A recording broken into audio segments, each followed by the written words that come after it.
All right, everybody. Welcome. Whoa, that's like Starjump Skunkworks tonight. There's Art. Both rocking some Starjump hats. I like that. BG says coming in 5x5. Nice to see everybody. Hope you're doing well. Welcome to tonight's episode of Skunkworks. It's supposed to be yesterday, but delayed it to tonight because I had been driving quite a bit yesterday. I was a bit tired. I wasn't quite ready to do 3D stuff, but that's okay. I'm here tonight. you have to recover when you travel That's true. Yeah, to Michigan and back. that is true. It wasn't actually a long drive. It's just the getting up, packing, getting the family together, driving. My back was hurting even from the shorter drive yesterday. And it sent us a weird way home, the GPS, which was a pain in the ass. But either way, we're here now, and that is all that matters, everybody. It's nice to see everybody. Hopefully you're having a good start to your week. We have some stuff to talk about. We have a bit of We stuff have lots to of talk stuff about. to talk about. Yes. And Lots. yeah, and of course we are going to continue our Anvil carrier build tonight. Orange Joe 64 says, is this Liberator talk? We're going to be talking about the Liberator some, but what we're doing tonight is we are kit bashing, doing some 3D modeling of what we think would be a really cool Anvil carrier to compete with the Kraken and ships of that scale. It definitely is taking some heavy inspiration from the Liberator. I think we can all agree. But, I'm sure we'll talk about the Liberator some, especially since it's in pre-production. But that being said, there's some stuff to talk about. And the first thing to talk about is this thing right here, everybody. Starjump Summit 2026, the very first inaugural Starjump in-person event, happening September 12th here in Columbus, Ohio, at the amazing Game Arena. Shout out Game Arena for such an awesome venue and being so helpful. But yeah, very excited about this one. It's been a long time coming, discussed and mentioned and teased for a long, long time. It does take effort to put these things together. It is challenging not only to get venues locked down, ticketing running smoothly, swag lined up, things to do, things to talk about. A lot of stuff has to happen. But it felt like the right time. Shout out to you, Art, for helping cheerlead that we should do this. This should happen because I was still a little apprehensive, but it is starting to come together really, really nicely. So we started selling tickets on the 25th. Which was just 4 days ago. And I'm going to swing over here really quick, everybody. And we've already sold 65 tickets. We are about 2/3 through our ticket sales, which is absolutely crazy. It's such a huge response. So that alone has been pretty reassuring to see. So we do appreciate that. But yeah, 65 tickets sold. We have a capacity of 100 people coming with a few extras. There's been a couple tickets put aside for some of the guests that have been invited. So it has been a great response. Again, 65 tickets have already been sold. We're already 2/3 through the tickets. I originally thought it was probably going to take us 2 months to sell through 100 tickets, and I don't know. It might just take a couple weeks. So we'll have to see. Hey, I see VMXCO in chat. He's got the information. If he wants to come, we can make something happen. I may have poked him a little bit on that. Like, hey, he's a busy man. That's the problem. But yes, obviously, if you are interested, you can go to starjumpsummit.com. Link is down there in chat. I'm sure we can pin that to chat, Art. But all the information is here on the website, including info on the actual event. It'll be held Saturday, September 12th, 2026. Time will be from 12 p.m. to 5 p.m. Eastern. I can go ahead and tell you, too, I've had a lot of questions. If there's going to be a Bar Citizen tied into this. Citizen Ninja, 70 stream streak. Thank you very much, Citizen. But is there going to be a Bar Citizen tied to this? Probably. The only issue right now is I don't know if the Bar Citizen's happening Friday night or Saturday night.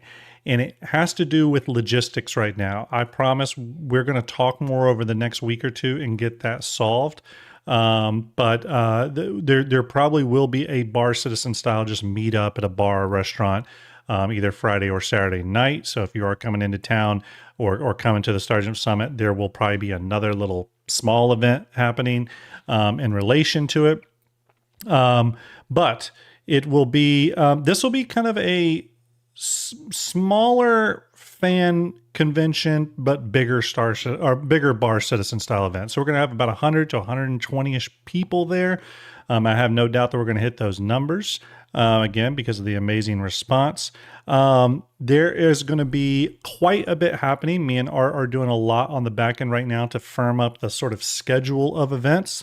But what I can tell you is that it's going to be a mix of stuff. There's going to be some panel discussions. There's going to be some contests that everyone can participate in there. There's obviously going to be raffles and giveaways. There's going to be swag bag stuff, and then there's just going to be time to sit, chat with your fellow Star Citizen players and friends and community members, meet people. There's good food and drink there. There's an entire restaurant connected to the venue. It is, buy your own, of course, depending on what you want to eat, but they have all kinds of good stuff there. And so there'll be enough time to socialize and hang out with people. And then there'll be some actual planned events happening. I can tell you right now that Thrusters and Dust, Dusty Star over there, is going to be doing a live session during the event, some sort of live panel there for all of you in attendance. So it's probably going to be like a behind his hangar doors show or whatever, but live. I'm probably going to do a Starjump Fleet Viewer, how it's made session. We're also going to have sort of a Starjump roundtable discussion where we pull a bunch of people together to talk about Star Citizen. So again, a lot of stuff going on. We're planning some really fun contests, so stay tuned for that. More people are signing up to sort of be there from a meet and greet standpoint. So like I said, me and Art will be there. Griffin Gaming from Art Soul Citizens will be in attendance. Dusty Star from Thrusters and Dust, and he's bringing some of the Thrusters and Dust crew, which is really exciting. Strato Brick is coming. Those of you will know him from previous events where he builds all the awesome Lego stuff. Don't know if he's doing anything Lego related, but he's going to be there, and he's bringing some cool stuff to help with the raffles, so we do appreciate that. Maybe more announced soon, waiting on a few more commitments. People are working out their schedules, all that kind of good stuff. Like I said, the venue's amazing. It's going to be a game arena. It's just a really great venue for this type of stuff. They have 42, which I think is a really interesting number for this event. 42 gaming PCs that will be set up with Star Citizen. We may have some Star Marine contests going on. We may have some Fleet Viewer contests going on. But it's a really cool venue. Like I said, they have a connected restaurant and bar, gaming PCs, and then just room for us to do our thing there. So it's going to be really interesting. Velocity says 42 sounds sus. It is a little sus. 42 gaming machines there. 42 gaming machines there. So again, big shout out to Gaming Arena. They've been awesome with this. And then, of course, on the website, there is the tickets panel here where you can get your tickets. You can click right there. It'll take you to Eventbrite. Our tickets are being done through Eventbrite. Buying a ticket, which is $50, buying a ticket will get you entry into the event, obviously gets you a Starjump swag bag, okay, full of some goodies, and including not just Starjump goodies, but some Thrusters and Dust goodies. It'll also get you a Starjump Summit raffle ticket. That raffle ticket is good for all the raffles, by the way.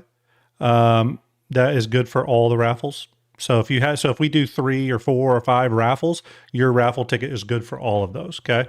And then there's going to be a discount code for Starjump merch. So you're getting a lot of good stuff with your ticket price. Again, we're getting through these tickets. We're 65 sold out of 100. So if you are interested in coming, try to lock down a ticket while you can. Last but not least, there's been an amazing outpouring of support from people who want to donate to the event. Maybe they can't go this year, but they do want to donate to make sure we have a really successful event and that we don't go in the hole on it. And what that guarantees, by the way, is it guarantees we'll do one next year, and then we'll do one the year after that. We do want it to be a regular event. So if you want to donate $5, whatever you want, $20, doesn't matter. But if you want to donate to help make this a good event and next year and the year after actually happen, there is a Ko-Fi link you can go to right here, or Coffee, however you want to say it. I say Ko-Fi because there's a museum around here that's Kosai, and I just say it like that. You can go to the Coffee link, though, here and donate. It is greatly appreciated. That money is going to go towards, again, making this a truly amazing event. And there's been some awesome support from donators, and we really sincerely appreciate it. So thank you very much, everyone. Art, are you excited for the summit? I'm very excited. I'm super excited. I'm so excited I'm turning my camera off because I'm jumping with excitement on how excited I am. Because, yeah, I mean, I am too. It's the more we've had a lot of people reach out to us, and it's been really cool just seeing the level of excitement. I was talking to Dusty from Thrusters and Dust the other day, and he was just informing me that he's got someone flying from Germany to come to the event, which is crazy, which is awesome. I love that, though. That is really amazing. So yeah, it's going to be great to meet so many people in person. A lot of the people that have been in the Starjump community for a long time, I've seen that they bought tickets, and it's cool to be able to meet them. And I watched Dusty's stream just the other day. It was actually yesterday, and watched his stream, and he talked about the same thing, that he was just excited to meet some of his some of his community, because he hasn't done any in-person stuff since starting his Star Citizen focused stuff. So yeah, very, very exciting. Very, very exciting. Okay, we're gonna get into it tonight, everyone. Starjump Summit. Do appreciate the enthusiasm, the donations, and of course the purchase tickets, everybody. Thank you very, very much. Okay, let's go ahead and really quick cover what's coming up this week in Star Citizen. Not a lot, as you all know. It's kind of the quiet period in Star Citizen, but this week there could be some interesting information. Okay, so first, we have a Squadron 42 newsletter tomorrow. Kind of curious what that's going to be in that. Are we going to start to get some initial hints towards release later this year? You would have to think that CIG is somewhat gearing up, so it'll be interesting to see what that's all about. Wednesday, Alpha 4.8.3, a roadmap update, and more importantly, a June 2026 PU monthly report. And you know what that means, everybody. Possibly another Kraken teaser image. Hey, I'm just saying, CIG's been on a roll with that lately. This is why we're here. Drink. Go ahead and drink. Hey, I got my Kraken Captain mug. Make sure you go to the Starjump merch store. I had to put away my Polaris one because it's a Raylan one. Yeah. Still salty about that. Hey, blame CIG. But we'll get to see what new ships are being worked on and all that kind of good stuff. So, yeah, we'll see. That'll be on Wednesday. And then, of course, Friday, the RSI weekly newsletter. Really, really cool. So there you go. That is this week's news. That is this week's news. Europa 27 gifted 5 tier 1 subs. Europa, thank you very much. Appreciate it. Salute to you for those 5 gifted subs. You know what? I got to do it. I'm going to pop up that old double salute icon because we haven't rolled that in a while. Europa, thank you very much. Appreciate that support. It goes a long way. Okay. Hey, where's the new emotes, man? Okay, so let me update on the... dude. Actually, you know what? We got a few updates to come. I'm just curious. We got lots of things to talk about. So some stuff is in the works. The summit planning was priority, which we've kind of got all that released. I am working on new emotes. I'm going to probably release with an initial new batch of 5 to 10 new ones that are coming, and I'm just going to keep adding to it. But you know me, I'm not going to just do regular emotes. I got to be like perfect, good emotes, not just random shit off the web. So I'm working on that right now. The Patreon, let's talk about Patreon. The Patreon updates are coming. Those will be done this week. Sometime this week, those will be done and published to the Patreon. So if you're waiting for that, that will there's work going on in the background. I just haven't published them yet. So that is coming. That is coming. So yeah, there's been just a lot of changes. We've had a lot of changes on the Discord side that Art has made. So there's a lot of changes happening. But because the summit stuff is sort of taking priority, some of those things just got pushed down the track a little bit. But all of it's in motion. All of it's happening. VMXEO says new notifications ship flyby animations too. Hey, maybe. It's hard to replace the Kraken and Javelin though. That's the two we got, and it's hard to replace those. Maybe an Odin one. Art's going to be so hopped up on energy drinks. I'll be so caffeinated. I'm gonna like bounce in my seat. Yes. But yes, you never know. More merch coming soon? Question. Yeah, more merch. Merch? Merch is coming soon. As a matter of fact, I'm starting to turn my attention back to that because we have to have Summit merch as well. So I have turned my attention back to just doing new merch in general. I would say that's a pretty high priority right now. So if you're a fan of merch, more merch is coming. All I can say is, give me another week or so on that, but it is coming. What happens before is I was pushing out like one update or one new item or two new items. This time I'm working on like probably 15 new items right now. Some of them are done. I guess I could push those live, and some of them are still being finalized, but my plan was to just push them all up at once. So there'll be like 15 new items coming to the merch store. Some of them are kind of funny to them. I'm pretty happy with it. So, but to give you a little preview, one of them is Origin related. One of them is M80 Origin related. There's a couple of other mugs. There's some additional T-shirts, some new items like some of the hoodies and stuff, and tumblers and stuff coming on board. So JJ Gaming, thank you for subscribing. Appreciate that over on YouTube. Thank you very much. Maybe an Ironclad mug. Who knows? Maybe an Ironclad mug. I need something to go with the Kraken Captain mug. Drink again, Art. Yeah. I'm gonna need to go get more. Yes. All right, everybody. Let's talk about the assignment tonight. Let's get to our show. It is Skunkworks. As you know, when it comes to Skunkworks, we have a bit of an assignment. And with this particular project, we are working on an Anvil carrier, okay? An Anvil carrier to compete with the Drake, Kraken, and Aegis Idris. You can see that there as one of the go-bys, okay? The primary capacity for this carrier will be to carry 2 medium-sized 4 ships, okay? That is a very important part of this. It will also need to carry 2 to 4 extra small size 2 ships.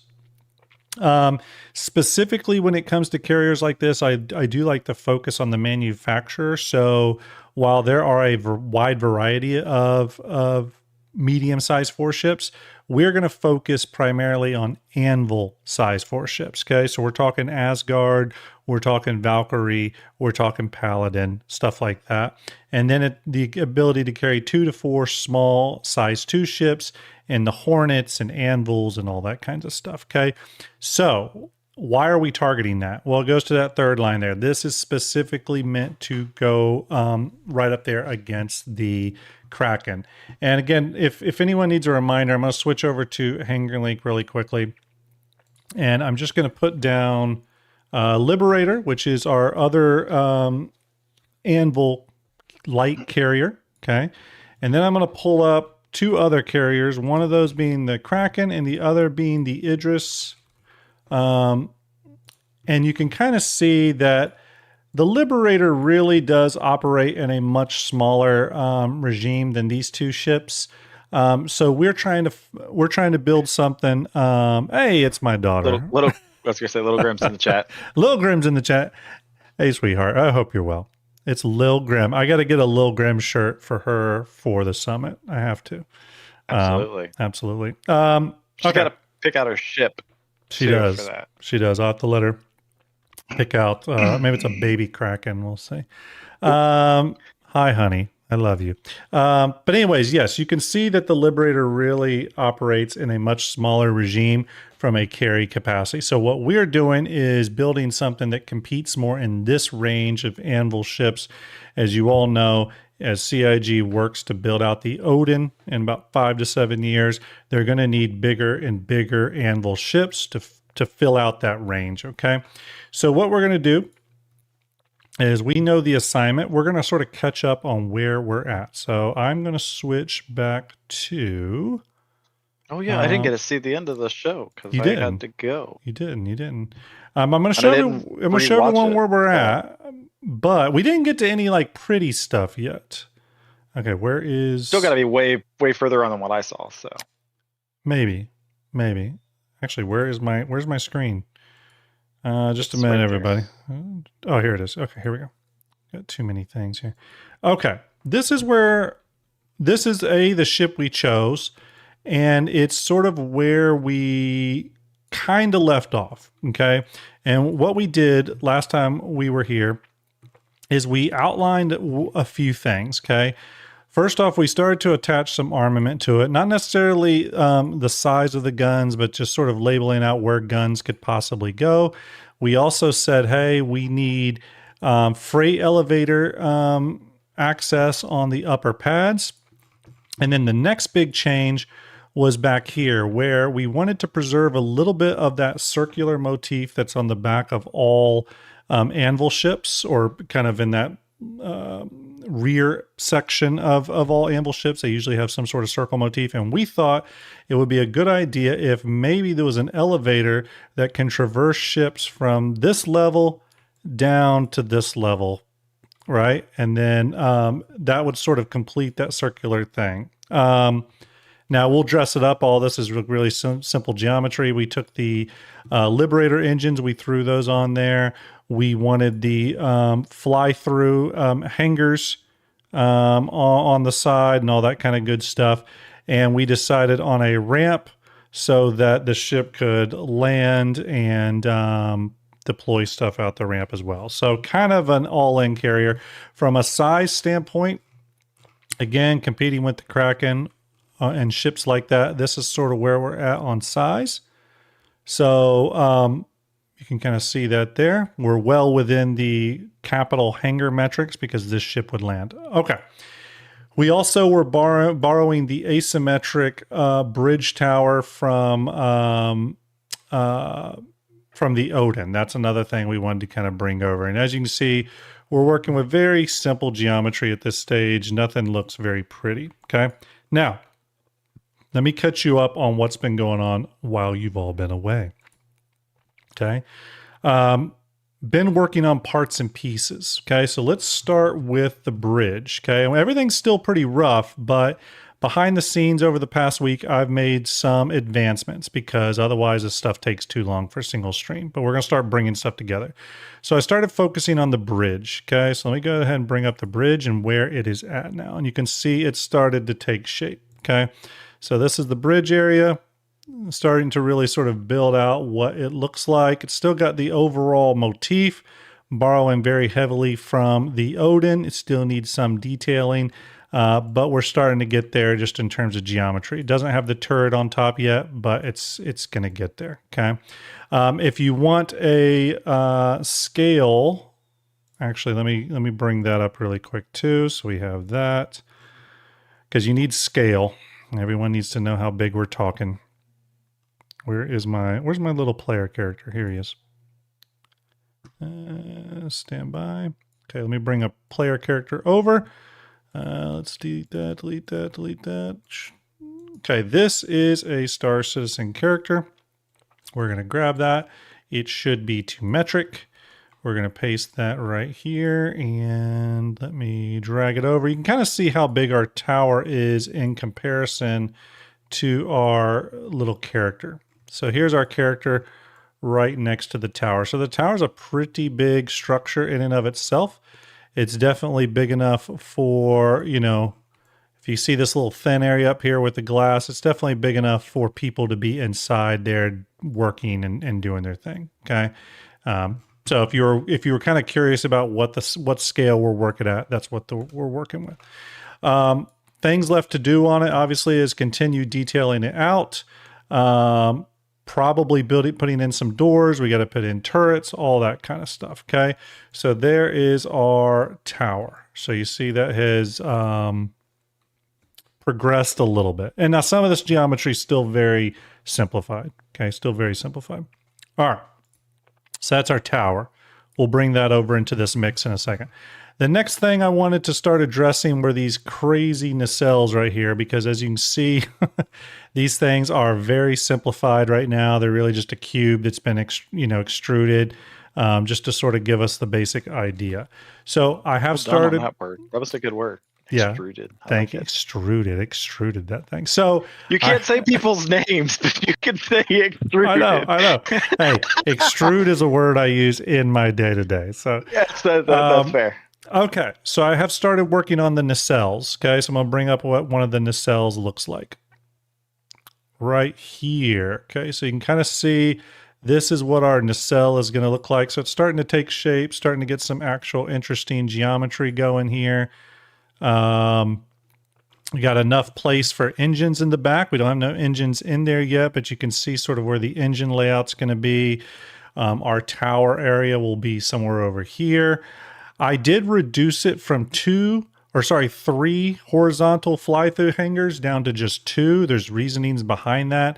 The further I looked into things, we do need room for freight elevators and some other important stuff. So I did end up reducing that just a bit. Actually, really quick, I just saw another issue here. Stand by. I'm just going to try.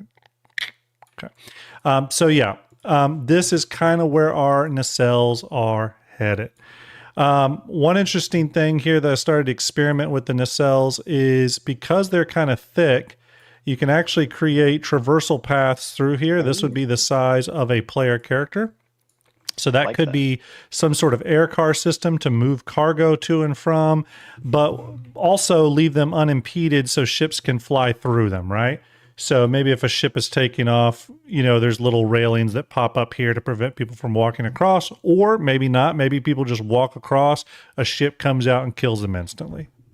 It's very possible. It's very possible. So what happens when we start throwing this stuff together? Okay, we take our new nacelles, we take our new tower, again, which has sort of been worked on in the background, and we're going to throw all that together now. We'll see kind of what we're working with. Let me bring that up. Okay, loading up. Okay, this is sort of where we're starting to get to now. So you can see things are starting to take shape. As a matter of fact, the tower is old, so let's actually switch our tower out while we can. Hold on one second, everybody, because I forgot the tower got updated a bit. Grab our tower. We're going to go over to our new Evo thing here. Let me grab all of that. I don't know why the light just went off. Hold on a minute. One second. All right, now let's paste our new tower in. There it is. Okay, so let's take a look at what our Anvil carrier is starting to take shape and look like. Go ahead and render that out. Again, an advancement from where we were at last time. The ship's starting to get a little bit of interesting profile. It's still got the two exterior, it's still got the, what did I just delete? I just deleted something, everybody. Hold on a second. It's got the fly-through hangers that we previously wanted, all that good stuff. Actually, this is an old nacelle too. I'll need to update that. But it's got the fly-through hangers down to 2 from 3 now, giving us enough room for our cargo elevators and all that stuff. It's got the new updated tower in there, slightly lower profile, but I think that makes the ship look a little sleeker. So you can see we've made a lot of progress. It's definitely has a Liberator type vibe, which I think is totally fine. The Liberator's a cool ship, and obviously I think Anvil would borrow from that a little bit. You can see that we've definitely come a long way from this right? This is our first kind of look. Remember, I told you it would get prettier and prettier as we went along, and it will continue to do so. We're nowhere near done. But this is sort of what we're looking at. It still has a simple ramp up here. We're going to have to fix that, right? But ramp comes down. You got plenty of space underneath for operations, although that's going to get a little bit more claustrophobic as we put in support struts and stuff like that. Engine intakes are not finished here. Just got basic attachments here for our guns and stuff. Again, our fly-through hangers. These nacelles are old because they don't have the walkthrough, but we'll update that here in just a minute. Still plenty of room for 2 paladins.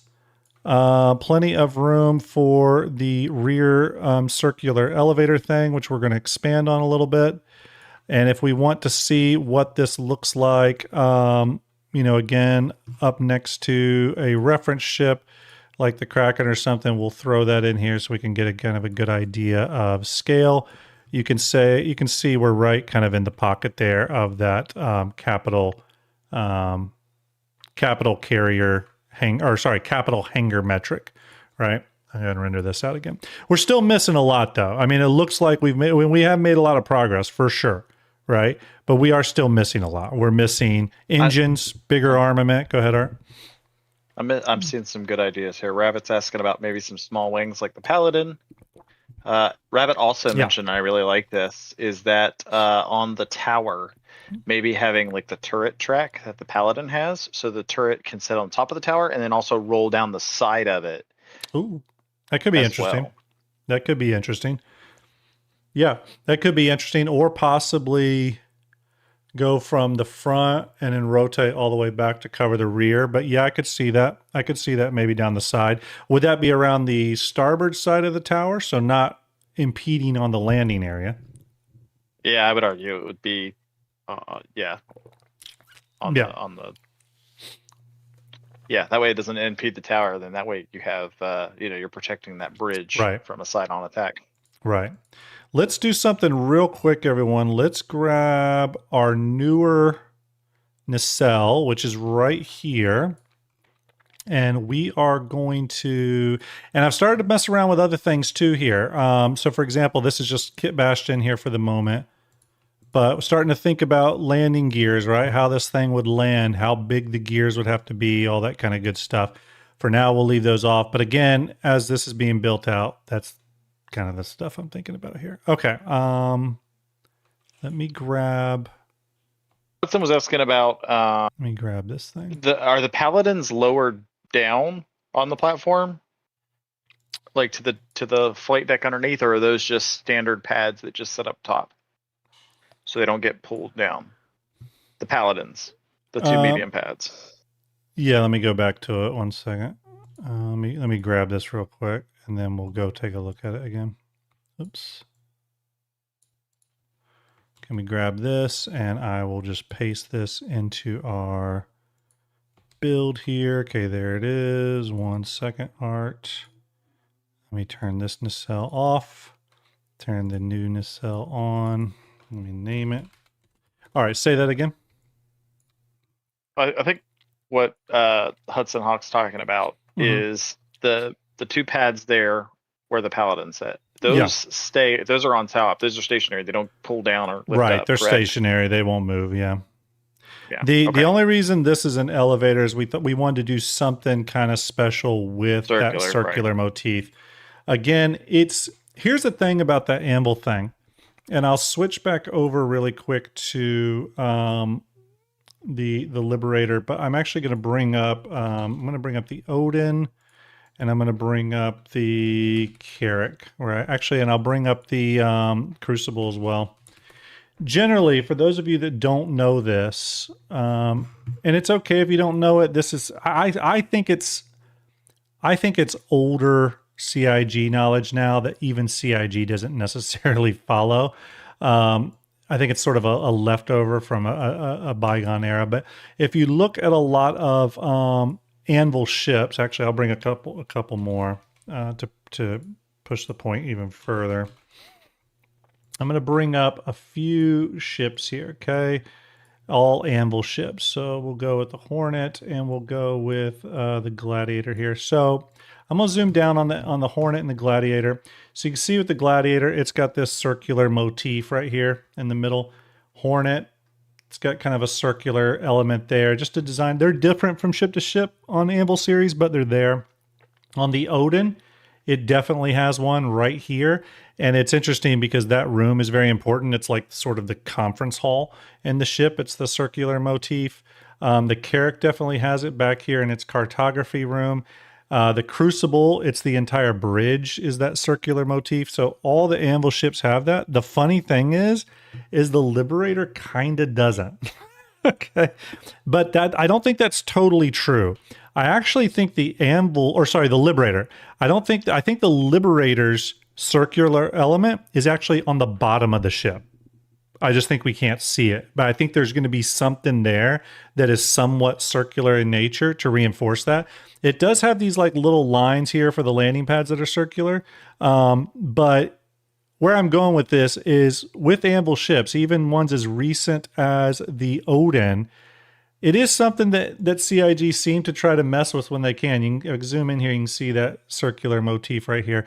But it is something that CIG do try to mess with when it comes to Anvil ships. So that's partly what we're doing with that elevator. If we're going to do something circular, we'll try to make it special. Now, this is very placeholder here. We're going to have to build this out, I think, in a little bit more interesting way. But it's there, and we can do something with it, right? But where I'm going with this too is that I don't think it's required because the Liberator doesn't have anything that we know of yet. I think they will put something on the bottom, but there's nothing that we 100% know is there. So maybe CIG's sort of walking away from that a little bit. Okay. The one nice thing too is since we went down from 3 to 2 hangars on the side, if I go inside here, what that allows us to do is it allows us plenty of room now for forward and aft cargo elevator, right? To get cargo from this deck all the way up to the top deck, which we'll probably need to put cargo doors here so that these top decks can access the cargo elevators. So it gives us that kind of access. And I think it was Gin and Tonic, when we had our original sketch, this one here, there was a lot of concern from people because now you see how much of this side structure we lose with 3 hangars. There was a lot of concern about where like habitation would be, where the medical area would be, all that kind of stuff, because a lot of these nacelles here are taken up by engine, right? This thing's going to have some big engines. They're taken up by engine and doors, right? Now, I think we are in a place where I think we've got the room, okay? We've got, as you saw, we've got plenty of section here for additional habitation, but remember when I put that little person here, this is a pretty big tower, okay? So I think there's going to be plenty of room in there. So I'm not too concerned about habitation and all that stuff now. Okay, so this is where we're at. We're going to do some additional work tonight. I think tonight we are going to work on a few things. We're going to work on finishing out the tower bridge, or at least getting it to a point. The goal isn't to finish it quite yet. We're sort of getting consider this like gray box, right? We're just sort of getting a lot of the geometry in there, but it's not LOD 0. It's not final art level yet. We're kind of in the gray box stage here. So I think we'll finish off the tower tonight. We'll get the armament on there. I think we'll put in some doors and some other things there. These little support struts on this backside are still just cubes. We'll need to update that.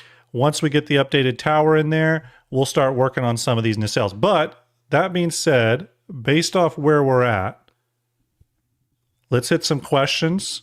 And Art, what do you think? How do you think the Anvil project is going thus far? The Anvil I like carry? it. I mean, it's definitely still Liberator-esque. Yep. Which, you know, we want to nod a little bit to it, but we want to redesign it and change it a little bit. I had a thought about the rear elevator thing.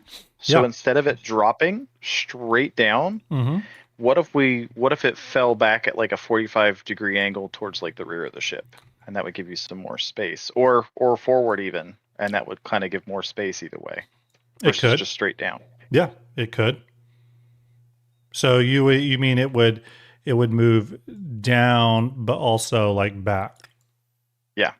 Gotcha. Yeah, it could do that. It could definitely move on a diagonal like that. You would have to be careful that whatever the as a matter of fact, I'll keyframe it here. One thing I think you would have to be careful about, if I set some keyframes, is the height of the ship you have on there. So let me push this down. Okay, to floor level, and then we'll move it back as if it's like sliding back a little bit. There'd be a limit there on how far you could go back, and I'll show you why. Set a keyframe. So right now it'll move, right? You just have to make sure this ship isn't sitting in an area that gets clipped. The circle. Yeah. Right. But you could do something like that. Yeah, you absolutely could. And I think there would be this deck here is pretty thin, just so everyone knows. I think this will end up getting almost assuredly we're going to have to like double this up a few times just to build out the structure, but also you need geometry in there so that when this elevator moves down, right? When this elevator moves down, you will have a, is it this one? Nope, sorry, not that one. Where is it? Yeah, when that elevator moves down, we'll have another thing that will sort of slide this way to cover this up, to complete the floor, right? That way John we Chavez said, yeah, go ahead. Said maybe a 30 degree over a 45. Okay. Like a 30 degree. Yeah, so not quite as extreme. Yeah. But, you know, as this moves down, you'll want, what is this piece right here? Oh, that's that. Okay. But as that moves down, you're going to want another piece that, let's go ahead and, rough that in really quickly here.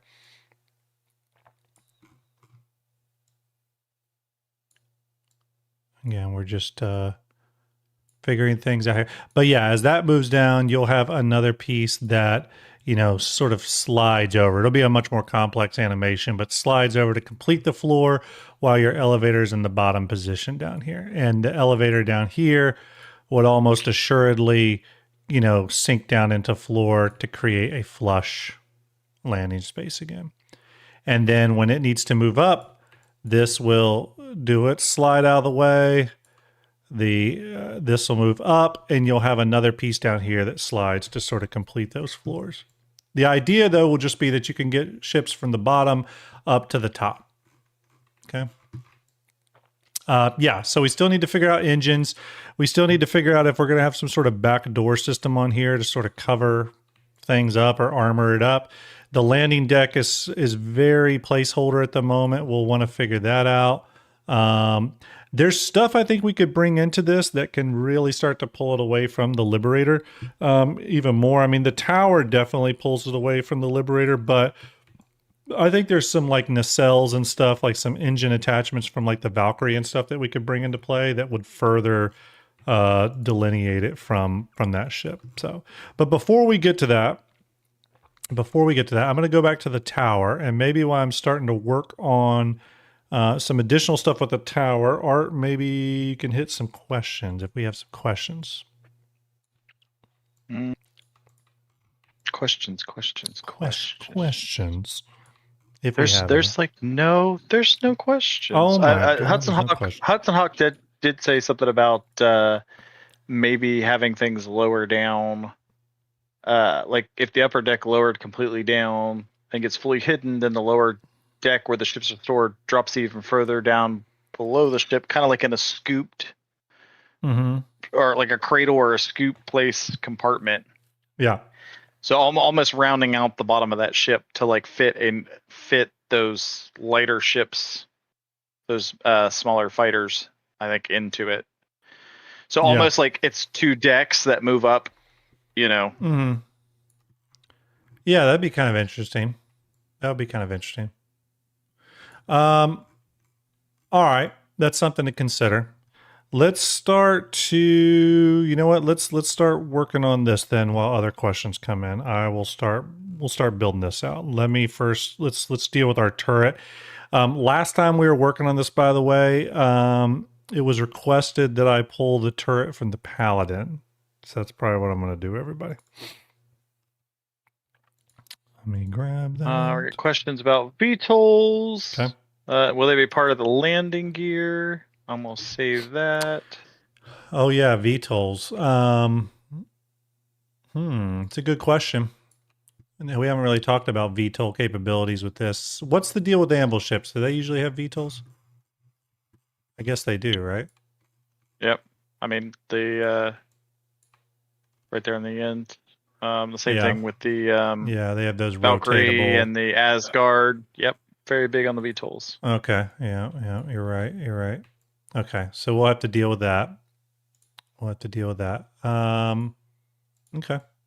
We'll make it happen. Okay, so we got our turrets on the right here. Let's double this up. All right, let's get our paladin weapons stolen here, and we'll bring that over to our tower. What's the size of the paladin turret, the main turret? Fives. Fives. Okay. Fives. I could see fives being on a track, right? I guess we could go bigger. I mean, the javelin's got bigger guns on a track. But we'll if we need to scale them up, we'll scale them up. I think we're working to scale here, though. I think like everything's to metric. Let's see how big and ridiculous this turret looks. That's not terrible. No, that's not crazy. That's not too crazy. By the way, there's no like textures on any of this stuff yet. I'm not even worried about textures yet. We will get to that, but just not there yet. Actually, let me rotate this.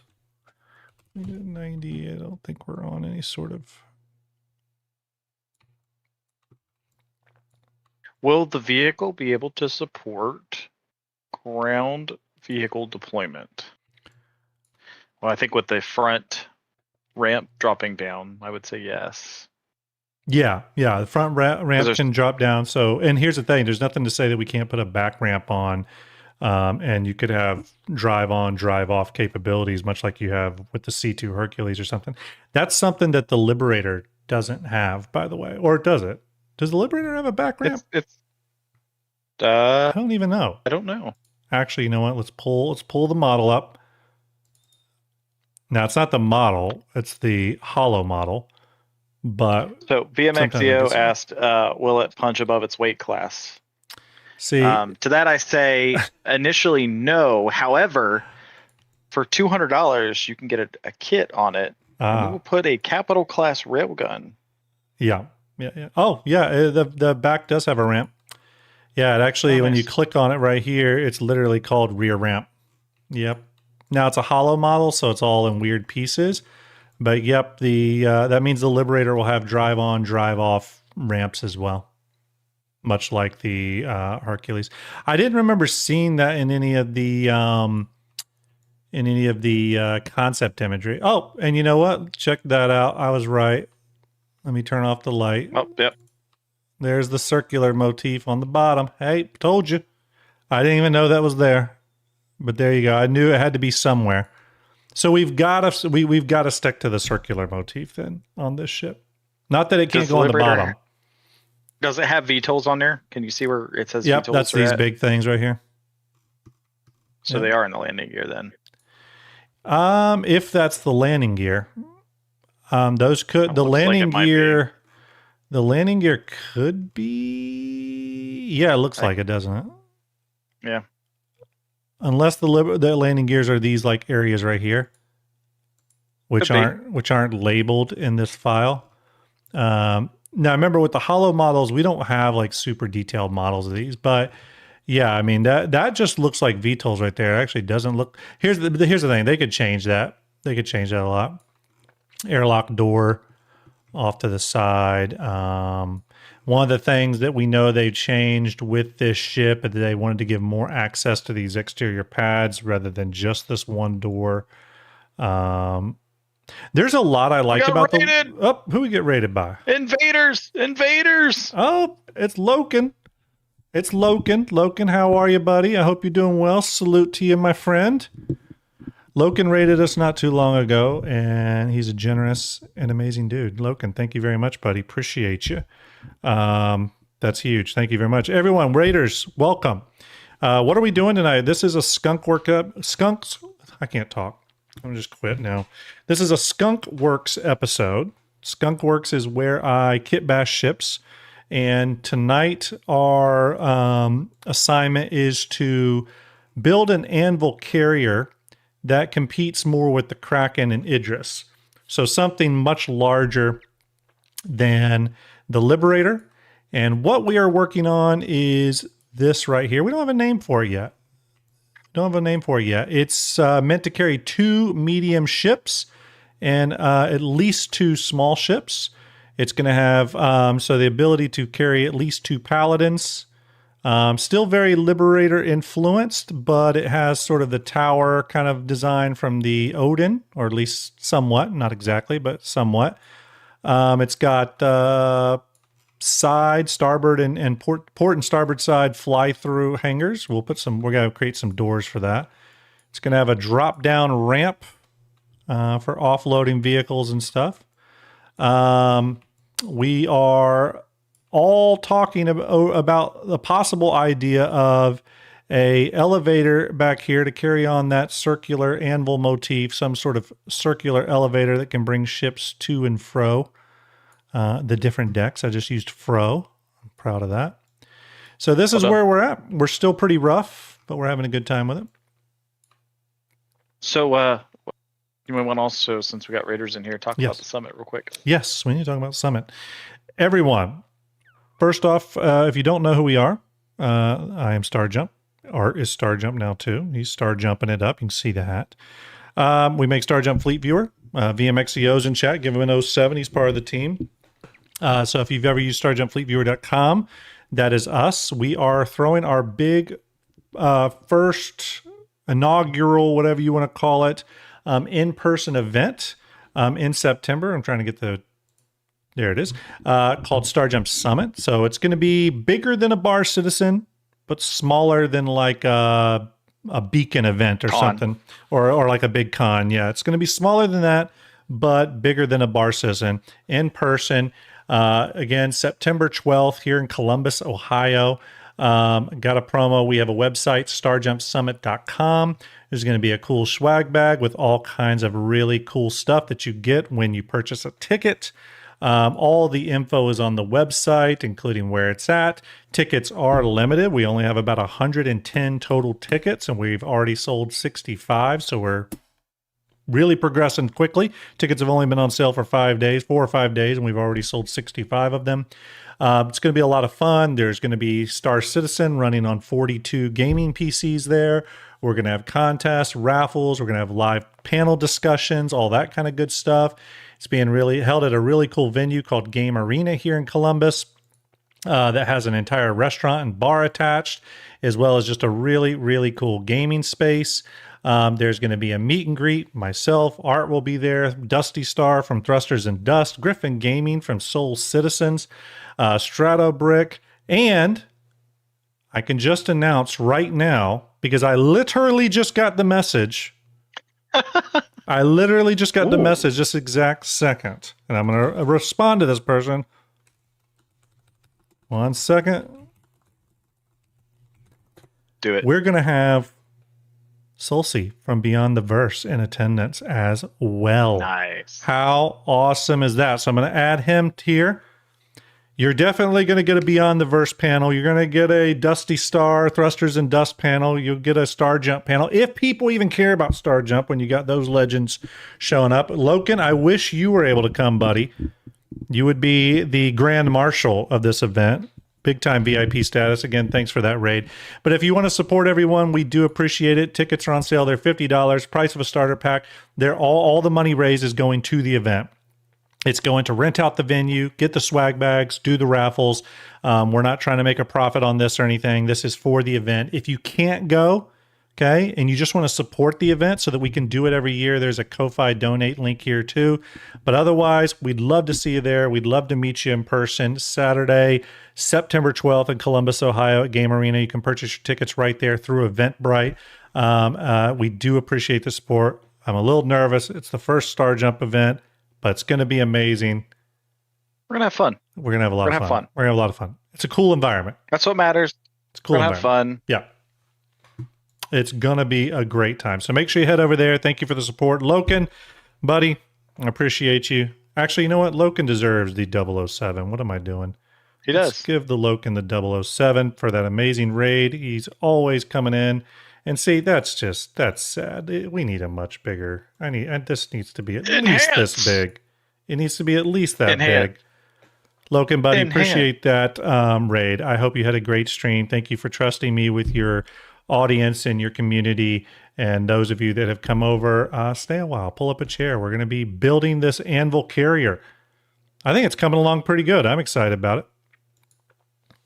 And you all can help build it too. Let's see. I'm just sending a message to Sulcy. All right. The bot is running. Art, could you tell people about the bot if they've just joined? So the question bot, all I got to do is use that lovely phrase, question. Yes. And put that in there. And we'll get it. The only thing we ask is that there is some context there, because if you say question, that looks terrible. I have no idea what you're talking about. And I'm going to assume you mean Grim. And I will tell you that, yes, he does indeed look terrible. That's why he wears a hat. Yeah, that's true. It's true.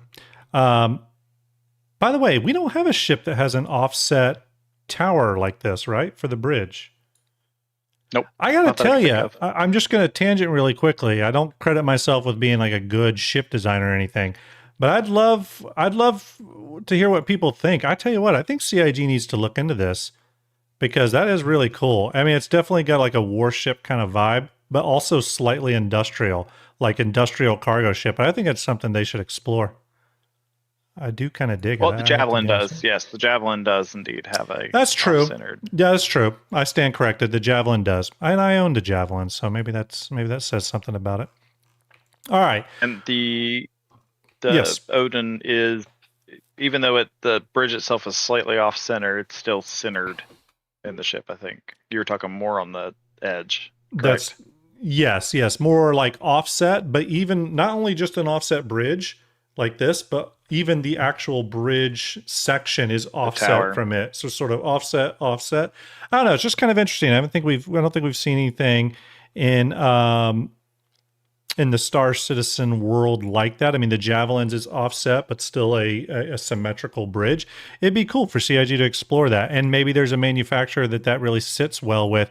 If I had to think of a manufacturer, the closest one I can think of would be Consolidated Outland with the Pioneer.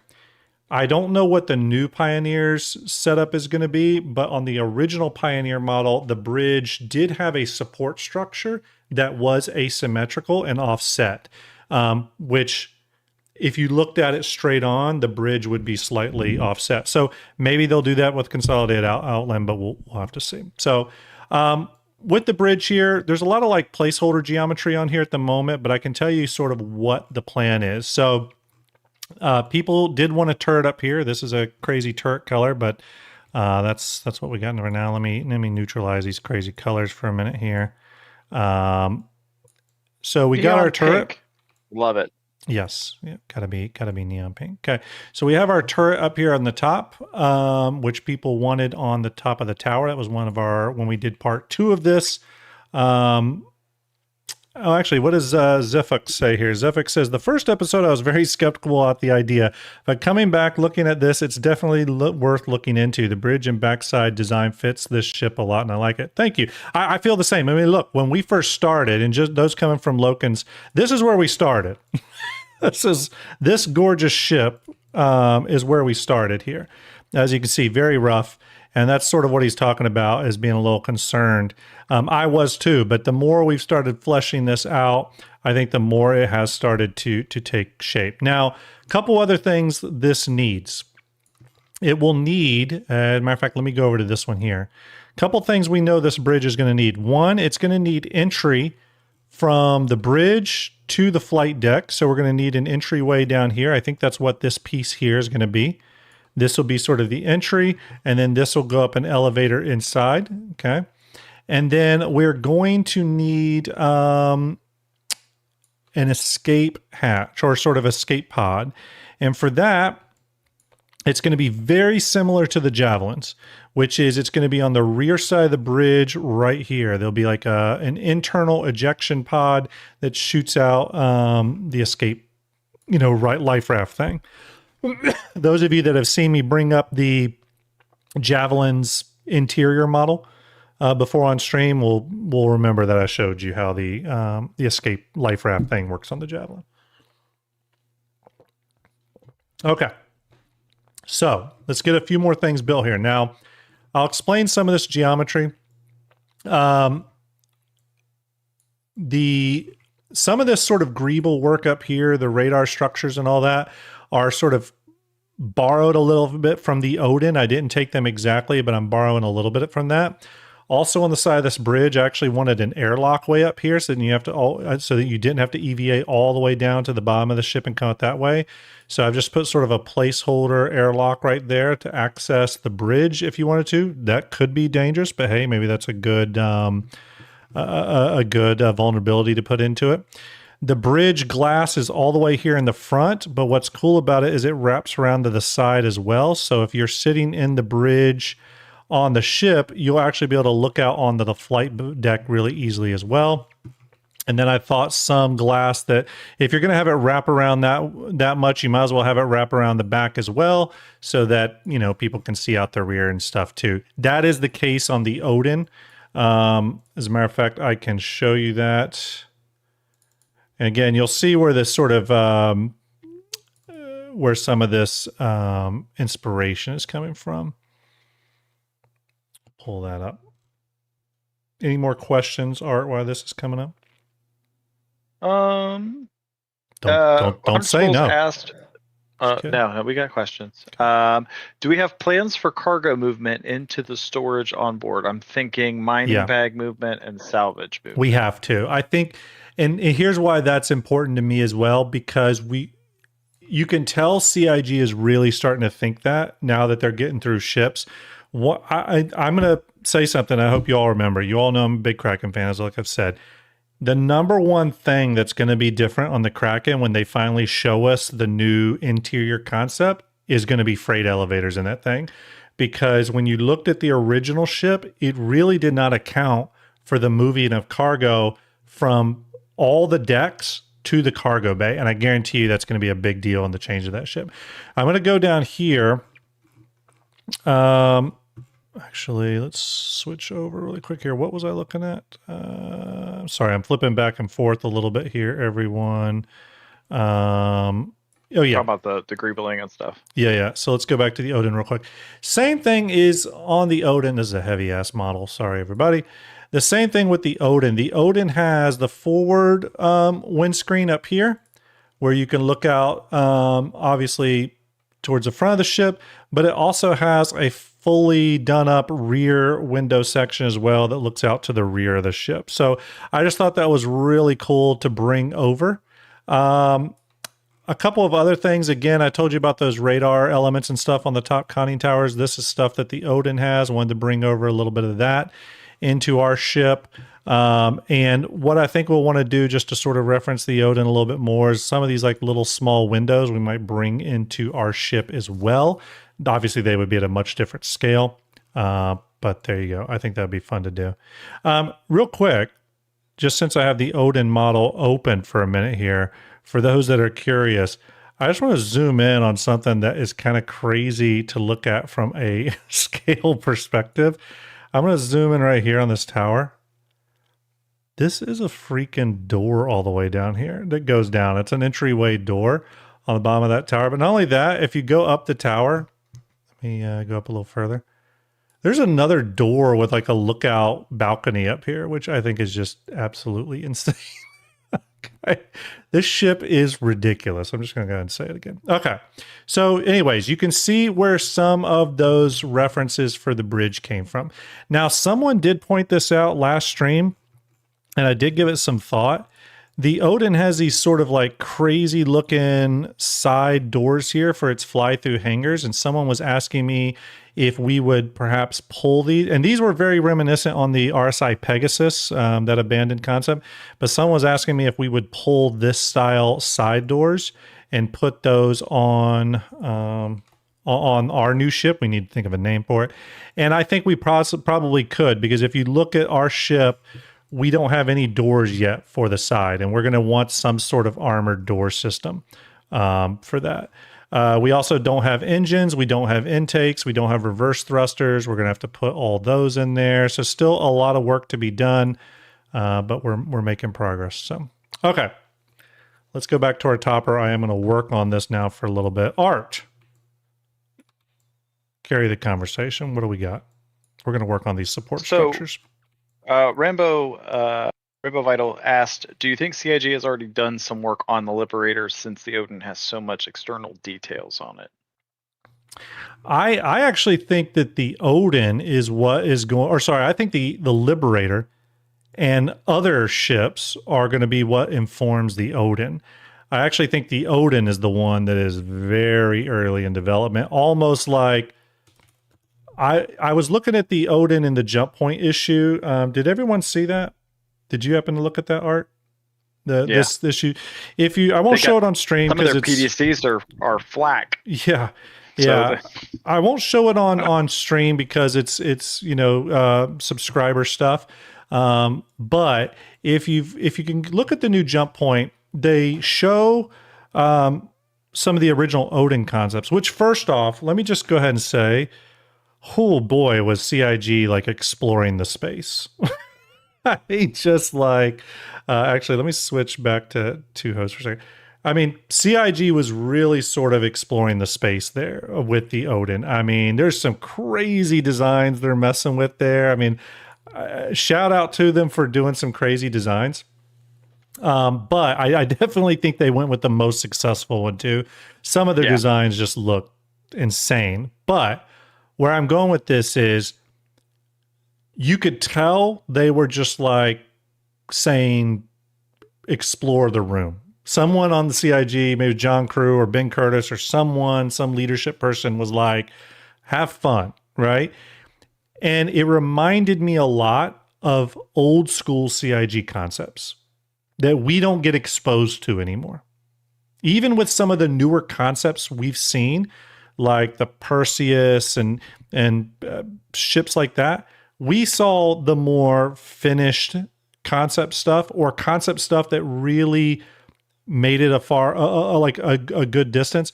I think CIG was showing us in that jump point issue some of the real early stuff that truly did not work in this game, and it was really cool seeing behind the curtain like that. But it just shows you where like that CIG is not afraid to kind of like try some wild ass shit, is all I'm saying. But yeah, a lot of turrets, a lot of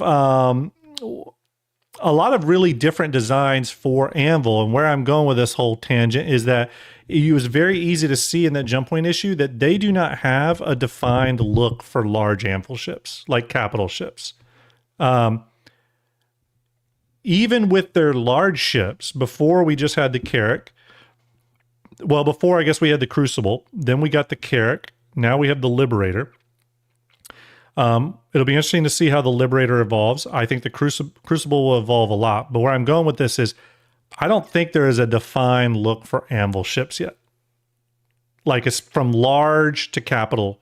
And I'm going to be excited to sort of see how that gets like solidified, right? But that's sort of cool because that's why we can have fun at this stage with this. We can just be a little wild with it. And I think that makes sense with stuff like this. So for example, on this bridge element here, Anvil doesn't usually have like exposed piping like this. That's more of like an Argo or a Drake thing. But some small elements of that, I think, help reinforce the scale, and maybe Anvil would do certain elements of that, just not as much as those manufacturers. But then on the flip side, I could see Anvil doing stuff like this. So you can see this little piece I put here just as a placeholder, this little piece. I was thinking that, okay, if Anvil was to build a ship like this, let's swing back over here, and they've got like a busy flight deck down here, I would think they would probably want these sort of armor plated pieces on this side of the bridge tower, sort of protecting it. You know what I mean? So again, because when you look at ships like the Paladin and Valkyrie and stuff, CIG sort of leans into those like armored pieces on the ship. I could see that sort of making its way on a big ship like this. You see it on the Liberator as well. The Liberator's got a lot of pieces like that are very armored looking. So yeah, again, we're at that stage with Anvil where we can take influences from anywhere. I don't think we're like stymied by like any specific Anvil design language at this stage. And again, look at that jump point issue and you will agree wholeheartedly that even CIG doesn't really know. But that's cool. That's exciting. That's exciting. All right, let's go back to this. We've got our gun here. We are going to work on those struts for a minute. So, okay, I'm going to work on some struts for a minute here. Art, you lead the conversation for a minute, buddy. That sounds terrifying. Is there a snub hanger in the tower? I don't think so. No, and I partially wonder if CIG would sort of take the same approach with Anvil, especially an Anvil carrier, like they would a Drake carrier, where they would say, well, there's no snub sort of thing because you're going to be carrying the ships on the deck. You know what I mean? I don't know. What do you all think? I'm open to suggestions. You might be able to sway me either way. How would you implement command module tech into the ship? Ooh, well, better question. Better question is, would command module tech be present on a Anvil ship? Do we see Anvil using command module tech? That's maybe a better question just in general. Is command module, do we think command module tech is going to be limited to Drake? Oh, good point. I don't know. What do you all think? Art, do you have an opinion on that one? I mean, it would be interesting to see how Anvil would apply it. And I think, maybe that's not the right way to say it either, is assuming how Drake has used theirs so far. Maybe it's plausible, but again, yeah. Is there such a high need for command module tech in more than a few ships? Mm-hmm. Yeah, I mean, it's definitely a good question, and one that I don't know. I'd be interested to see. Oh yeah, John Chaves actually is correct. The Crucible Scarab is technically command module tech. That is very true. I've said that before myself. That and the Endeavor. So technically, MISC and Anvil will both utilize that tech. That is true. Good point. What if we had something for Anvil that maybe a place where the Legionnaire could attach? Interesting. Yeah, possibly. Like it would just attach to it, and you could load your troopers off of it. Right. Almost like a marine assault ship kind of, That could be cool. Or like a way for it to at least connect, right, dock? Yeah. Just like a special Legionnaire. That could be cool. Yeah, that could be cool. I like that idea. Maybe we could implement that. Does everyone think here's another question then. When does everyone think the Liberator's coming? That's the real question. The Liberator? Or sorry, not the Liberator. The Legionnaire. The Legionnaire. Yes, sorry, the Legionnaire. I'm hoping we're going to get it this year. Yeah, you feeling good about probably it? Probably 4/11, maybe. Okay. Maybe end of the year. Okay. I guess a lot of it depends on Squadron. Yeah, possibly. Because if they're keeping hacking tech back because of Squadron, then it's possible. Yeah. It's possible. Yeah. Zuffrix said upgrade option to remove the back ramp and add 2 Legionnaires. Or add 2 Legionnaires to the backside. Here's the natural question though. Why would you not just have the Legionnaire land on the deck? Land on top. Yeah. That's sort of the question there. Well, you don't want to use up too much That's a hangar damn space, good question. and carriers are all about you know uh, using as much space as possible. I mean, look at modern carriers now, where all the fighters are stacked as tightly as possible, and then you still have some underneath, like to Yeah. keep the helicopters underneath and bring them up when they need them. Yeah. So, Okay. could the Legionnaire fit on the circular pad? Or is it too? I think it's too big. We can test from a, well, I can actually open that now. We can see. Why don't we do that? Why don't we see how big the Legionnaire is? Obviously, some people love the Legionnaire. Let's see how the Legionnaire stacks up from a scale perspective with the, I don't have a name for this ship yet, everyone. We're still thinking up a name. Okay, let me turn off lights here. Dink. Okay, actually, what the hell is that? It's not a light, it's a camera. Okay, let's move the ship back. Get an idea of scale. There we go. Let me rotate it around.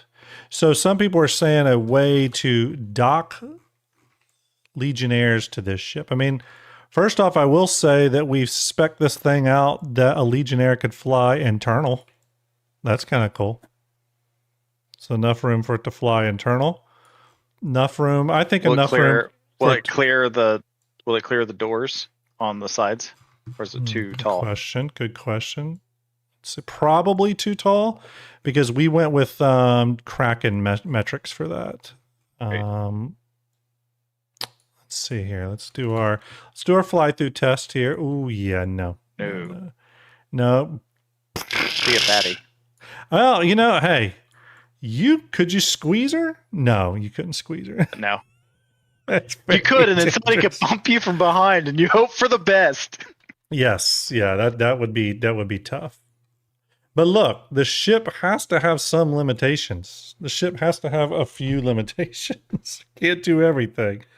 Even the mighty Kraken has limitations. Okay. 1 second. Did Art drink for that, or does he need a new can? Yeah, I did. Let's see here. Oh yeah, so yeah, the Rabbit brings up a good point. How the Vandal ships came out of the King ship's hangar, like they were just kind of like, it's like a bike rack, I guess, that a giant rotating bike rack. If this ship had something similar, but for what if we did underneath, as long as the landing gear. And the underneath is something we'll have to figure out on this ship too, because we're just like slotted some stuff. Because the Legionnaires, you could fit, a Legionnaire on underneath it, if you rotated it 180, so it snapped underneath, bottom to bottom, and yeah, you'd have to get in inverted, but that don't matter. Yeah, it's true. Real quick, everyone, I was just doubling up our nacelle so that we were equal on both sides here, which we are now. Okay. Yeah, that's a good point. That's a good point. It's interesting too, and I think we'll see, not to bring this ship up again, but it will probably inform a little bit on the Liberator and could inform future carriers. Well, one, I'll just say that and I've said this several times, but I still think the Liberator's coming in Invictus next year alongside the Kraken. I'm pretty convinced of that at this point. However, that being said, we know that they moved the Dragonfly Bay down to the cargo room on the Kraken. We know that. CIG's told us that, which means we don't know what they're doing with that room, that Dragonfly room up in the top tower. It's possible they just use that for internal space for rooms and stuff. It's possible they do some sort of thing. Maybe a pit bull can fit there or something.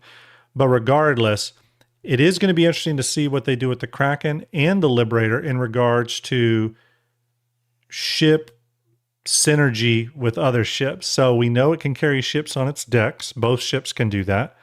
Both ships can carry ships internally. But are they going to utilize any sort of snub, integration? Are they going to introduce any command module tech across either one of those carriers?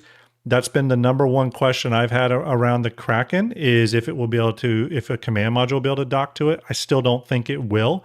But when those two ships come out next year, or if CIG pulls back the curtain earlier, I think we'll be able to get a better idea of like where CIG wants to position carriers in terms of how much, how many connections they can have to ships. Personally, I would love for these ships to have a snub attachment, docking elements and stuff for ships like the Legionnaire. We know the Kraken will to some degree because it's got all those docking collars. Maybe the Liberator will. But, in future carriers, I think they should do something like that. So, well, I mean, with the changes that they've made recently to fuel and everything else, do you think there might be leaning towards a Liberator sooner rather than later? Because they need the carrier. Yeah. I still think it's next year. I think that's as soon as they could get it. I think that is actually them being pretty aggressive. Would be something like next year. Are you saying like Liberator sooner than that? Is that what you're asking? Yeah. I think it's just impossible. And I think and that would be with a massive focus on it. And the reason I think it's impossible is because if they had an established, like a really hard established Anvil large ship pipeline, that'd be one thing. But they don't even have that. The Liberator is going to be the ship that defines that.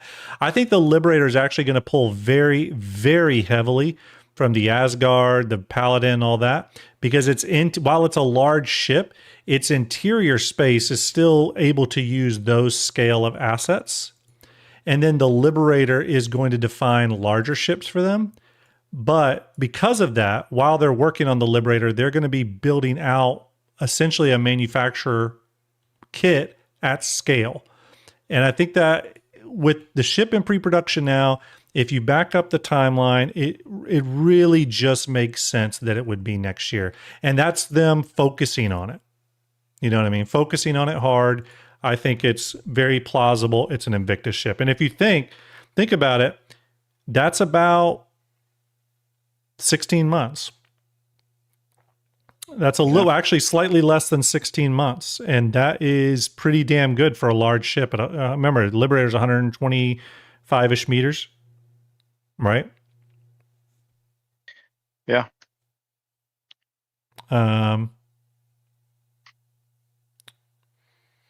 Let's see here. Have they defined the difference between a parasite and command module tech? Is the constellation a parasite versus Drake being a command module? Essentially, you're asking, have they like differentiated it officially, like in any sort of definition? Yeah. I don't think they have. Chat will correct me if I'm wrong on this, but I don't think they have. Sorry, everyone. I'm just playing with this strut piece here. Yeah, I don't think they have. Though I haven't directly heard anything related to that. Chat, let us know if you have. I don't think they define that other than, well, okay. Here's one defining feature, and I think all you have to do is look towards the actual feature tech. Right, the gameplay feature tech that they worked on, which was if the command module stuff is all about transferring authority, and I don't think the parasites do that. I think the parasites are more like the P-72 and stuff, where it connects and then essentially is inactive or inert and is now just part of the main ship, where the command module stuff is definitely about transferring authority, hence the command part of that. So I think that's the big knock on there, which is why I don't think we're going to see anything, for example, where the command module connects to the Kraken or anything like that, which is probably a question I get asked more than you would think. And I just don't think it's going to happen, because if it does connect, it's just connecting from a pure ship-to-ship docking standpoint. but it can't connect as a command module because you're not going to transfer authority from the Kraken to the command module. You know what I mean? So there's a discrepancy there. And I think that's probably how they define it. You know what I mean? Right. Yeah. That's my thinking. I'm gonna stick to it. I You're like thinking it. that is. I like it. All right, we're going to take this. We're going to work on our strut here in just a second, but I'm going to kind of update where we're at. Do you think we're gonna get an RSI snub to go with the larger RSI ships? Matt wants to know. Matt the Hobbit wants to know. Matt the Hobbit wants to know. Read the question again. Do you think they will make an RSI snub to go with larger RSI ships? Thinking the Galaxy, it's always shown with a C8 or an MPUV. Yeah. Well, you would want to say yes, right? But look at the Tului. It would have been the perfect ship to come with a Xi'an snub, and it didn't come with one. So I don't think they look at it like that. I think with the Galaxy, and I think this is the right decision. They really need to be putting all their effort into making sure all the modules are ready to go for flight ready. Right. Well, so yeah. and the other thing is, and somebody mentioned it. Brother Graves mentioned that we needed a GATTEX snub. Yeah. I mean, but how often do you see snubs flying? Because I don't, unless I'm getting together with friends and we're doing something and we want to be funny and bring snubs out. I don't see them often. Yeah. So what's Well, what's they're okay to have, but what's the real point? Yeah, I'm going to switch off the cinema just for a second, everyone. Sorry. Well, that's a good question. What is the use case for snubs? Let's ask that question really quick here. Is there one? I guess maybe even better question. You do a lot of combat stuff, Art. Is there a use case for snubs? Not for what I use it for, no. I wouldn't use one. How would you make it useful? How about let's start there? Maybe that's a better question. How would snubs be useful?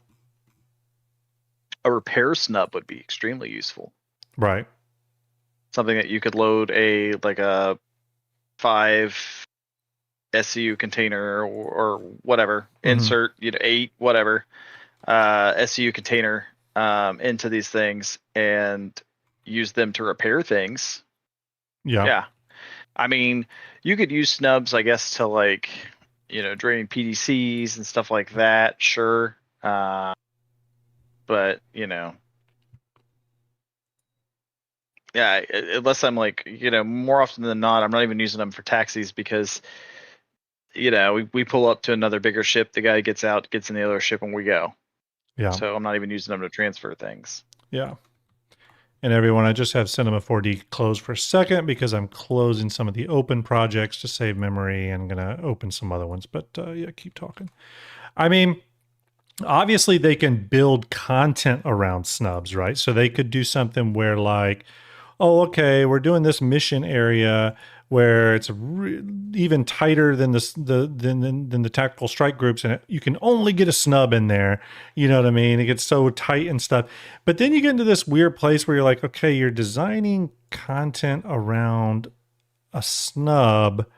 Is that really the best use of time, or is it is it better to just find an emergent need for snubcraft, right? Something that isn't designed around them, but that people go, I want to take a snub in here because it's just the best way to approach the mission. You know what I mean?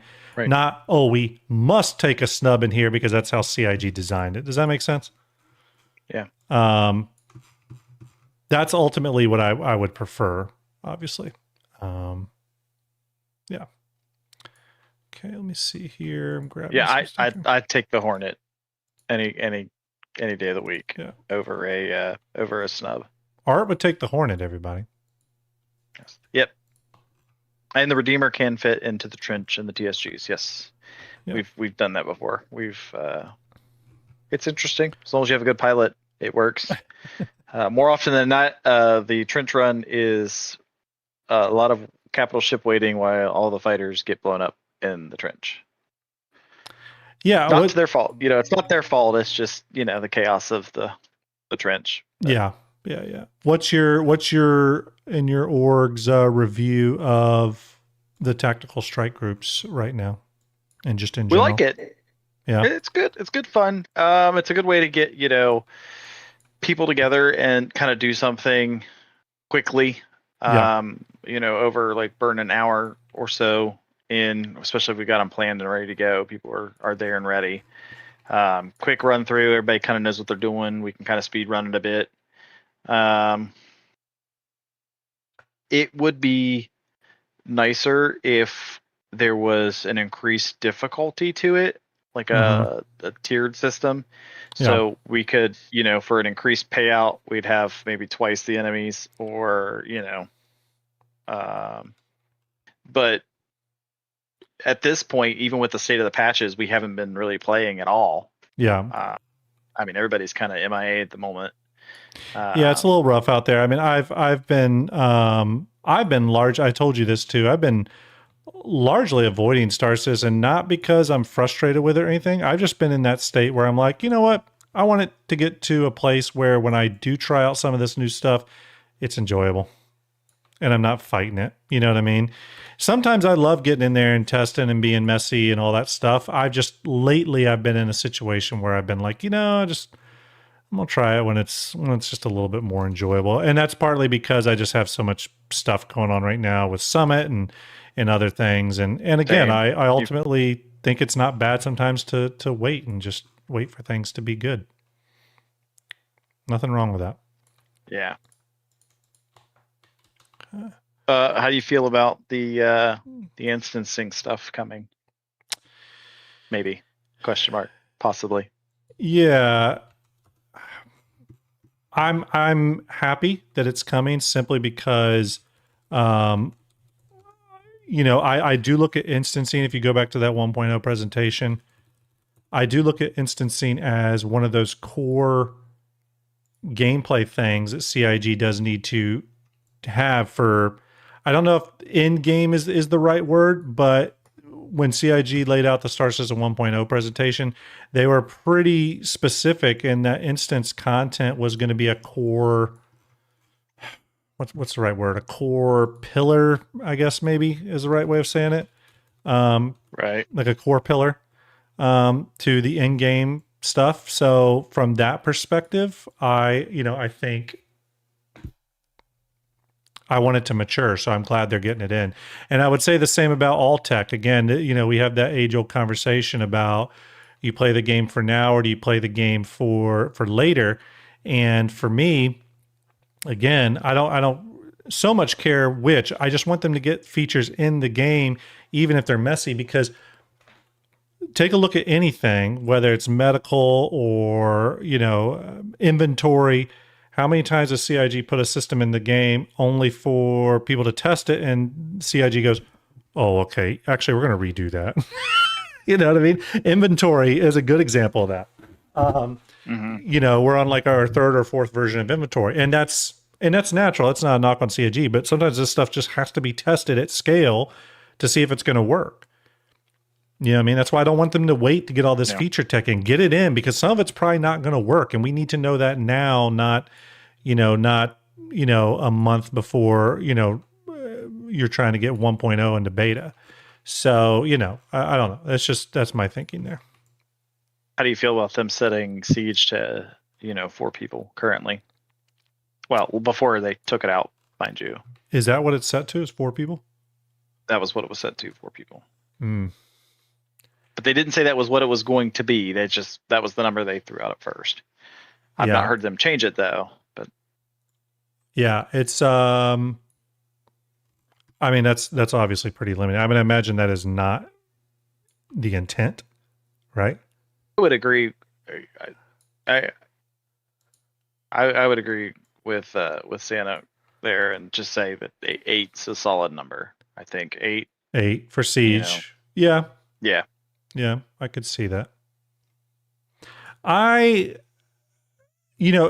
Siege of Orison, I'm not like super like concerned. I guess I would just say whatever plays best for that. But in the future, I would like instance content built around different size scenarios. I don't know if they'll approach it like something like World of Warcraft, where they have instance scenarios at 3 people, 5 people, 20 people, and like scale them that way so that they can properly balance them. I know that can sometimes get very limiting with games because you naturally want to, especially in Star Citizen, you want to be able to like scale up to whatever numbers you want. Maybe you want to take 13, maybe you want to take 17. I don't know. It's a good question, though. It's a good question. So the lady, if I understand what you're asking, I don't know. Do you need to be grouped? I thought you could just. Well, yeah, you'd have to be like invited in, yes, to that specific. But you can roll Siege solo as well. Mm-hmm. Just take a while. But yeah, I haven't played it. Have you played it? Has anyone played it? I mean, it's Evo, right? But yeah, well, it was Evo. I don't know if it's. I don't think it's still up for us anymore. I think when they moved it to Wave 1, they took it out. Okay, gotcha. Everyone here, we're going to play with a few Valkyrie pieces here really quick. I'm going to go back to those struts at another time, but we're going to use this opportunity to play with some of these Valkyrie pieces that people were asking about. And there's a reason I'm going to go back to the strut because I need to find something that I don't have on this computer, I don't think. Yeah, I mean, you know what? I don't think I've ever played Siege of Orson, actually. I'm trying to think. Yeah, I don't think I ever have. It's just sad. But I think every time I was like going to play it, I think it was either not working good or bugged or having some severe issues.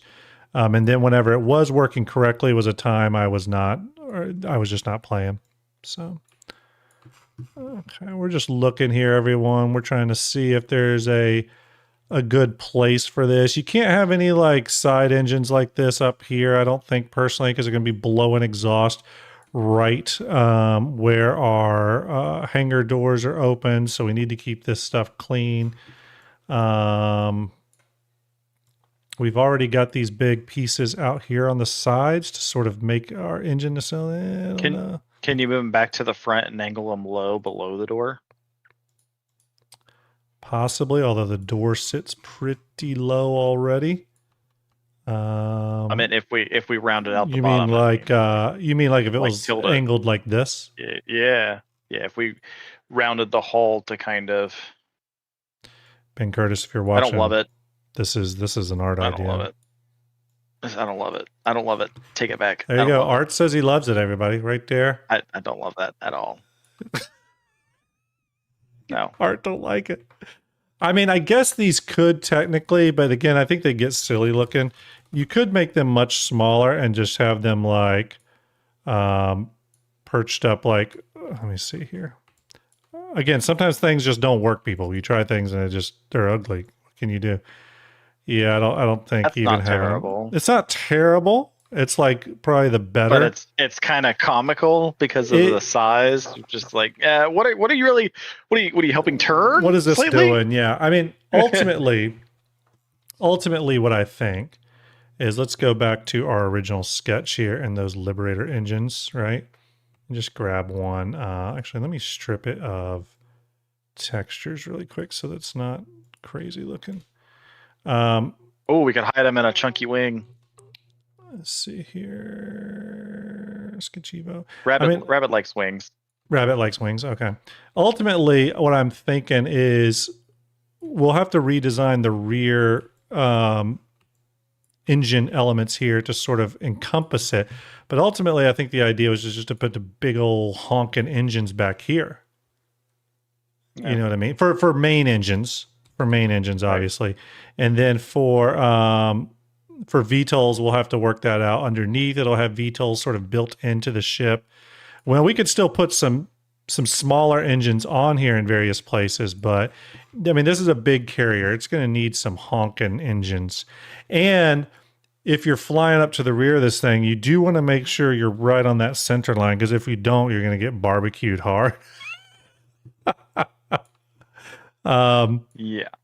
but yeah, we're gonna have to sort of redesign those rear engine cowlings Can to we? sort of What encompass that a bit. what about the engines that are on the Odin? Yeah, Obviously not the same size. What if we not looked the at those and same, see how?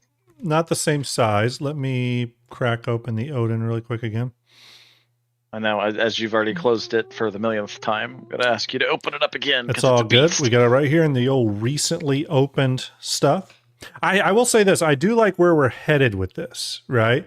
But now we're starting to get those sections that are getting challenging, right? Because you're trying to get everything to fit, not be awkward looking. There's a big ass ship. Okay, It's a great cube. It's my I gotta favorite scroll, cube in the whole scroll. world. Yeah, it's my hidden cube inside.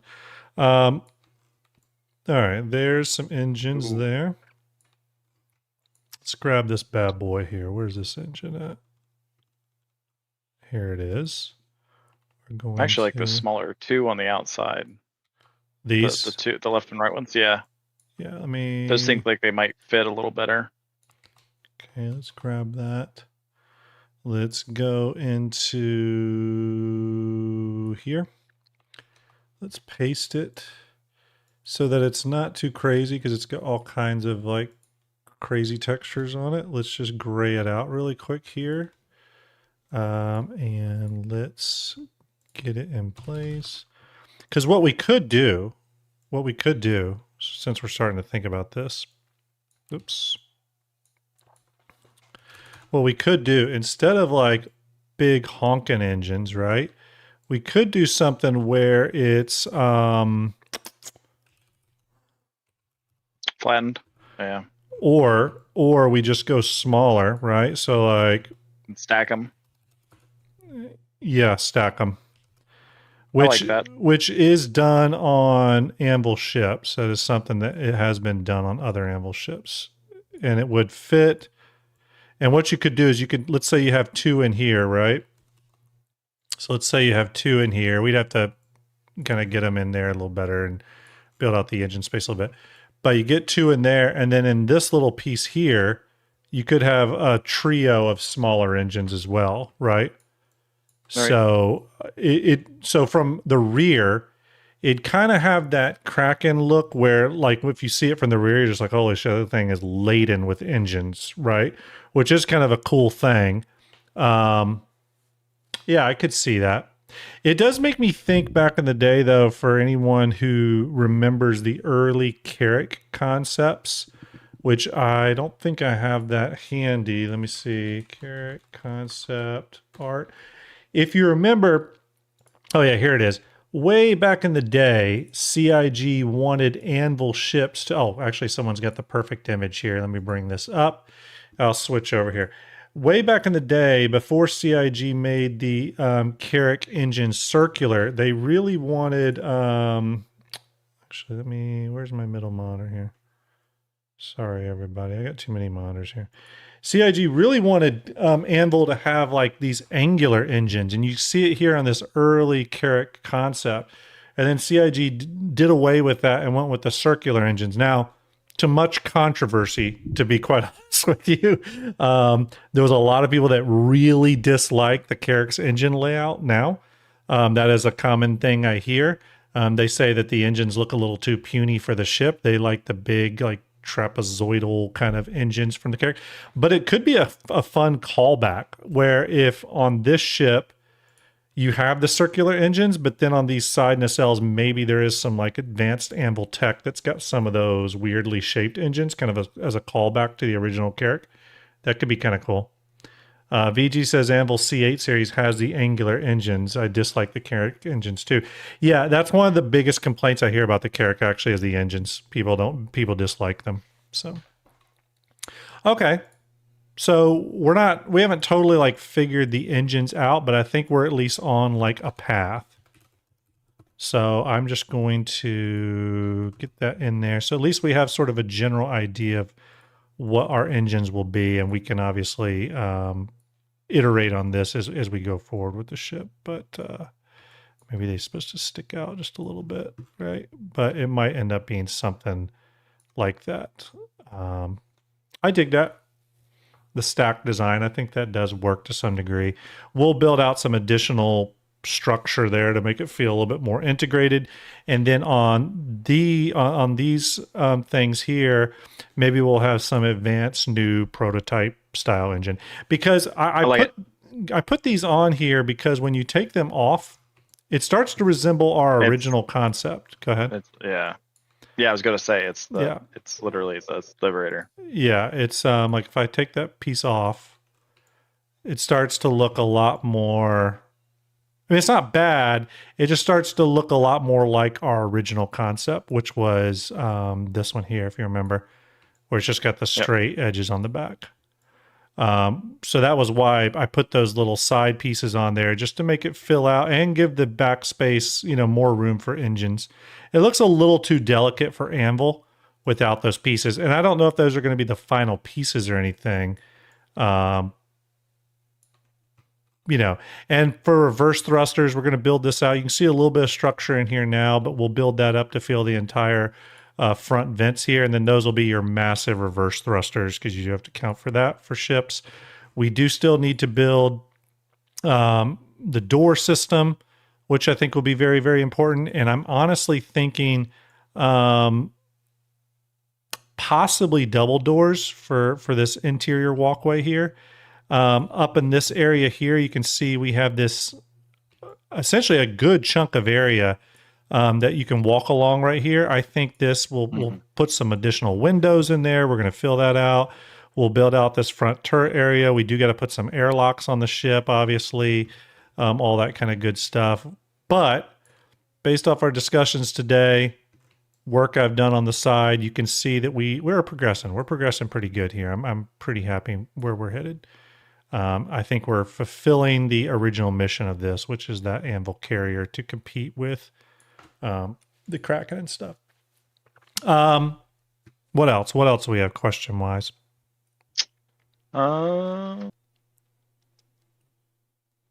People are really wanting some winglets. Something from the Paladin or the Asgard or the Valkyrie. That nod to them, wings and engines, wings. Something like these wings here. Yeah, I need to get the Asgard model. I don't think I have that.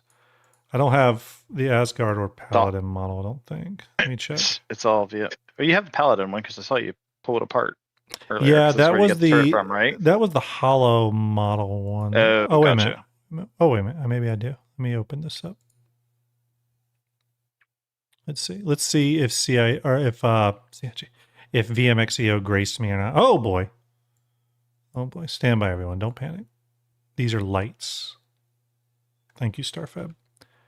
Looks like we might have a Paladin hidden under here. There's our Paladin. Okay, let's take a look. By the way, this is an actual in-game asset for anyone who was curious about the ships and stuff.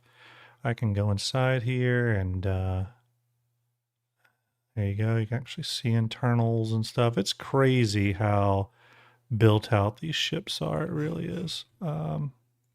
It's masterful work. Like if you don't know shipbuilding, it is crazy the level CIG goes.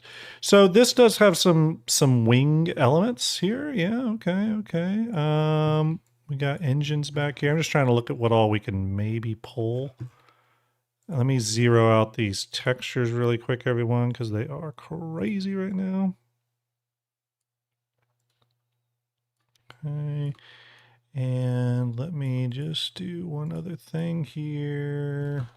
Altzilla says put a fin on the bottom.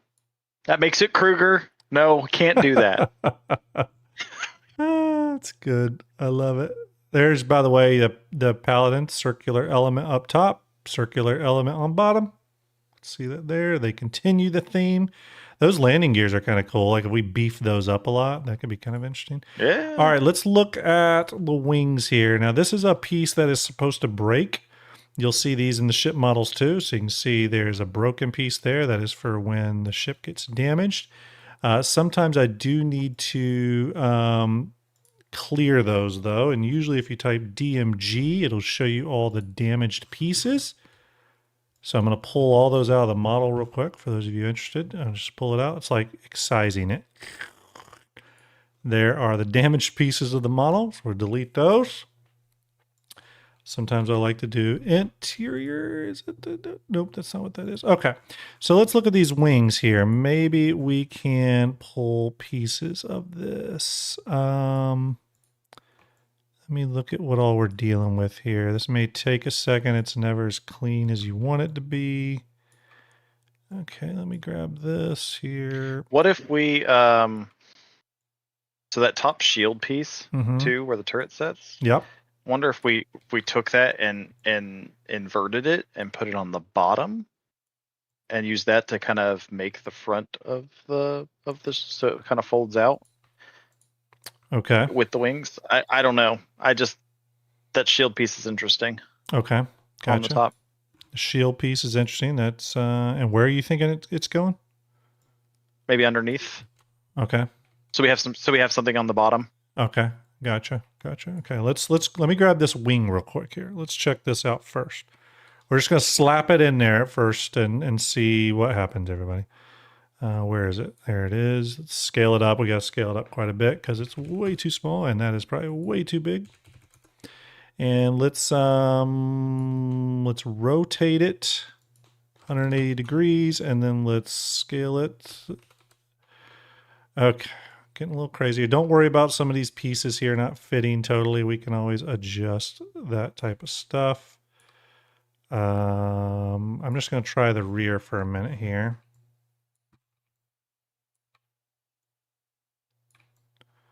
If it was interesting. Yeah, kind of interesting. Let me see. Let me back up here.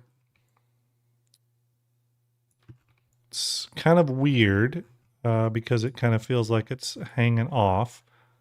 Yeah. Let me try. I'm gonna try the front though. We're gonna try the front. It's interesting. There's something there though. It could be the wrong scale too. It could be the wrong scale. Let's try this up here though. Let's try it actually if it didn't ignore this piece clipping through the front here. I wonder if it was like integrated onto the front like that. Let's go down and scale just a tiny bit. Something like this. That would make sure that the hangers are somewhat protected from debris coming across. That's true. That's true. I don't totally dislike that. Let me just blend this a little better for the sake of visualization.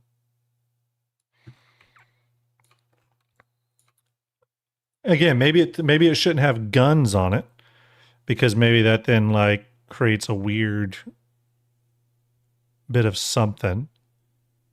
It's interesting. Again, obviously we're just slapping it on here, everybody.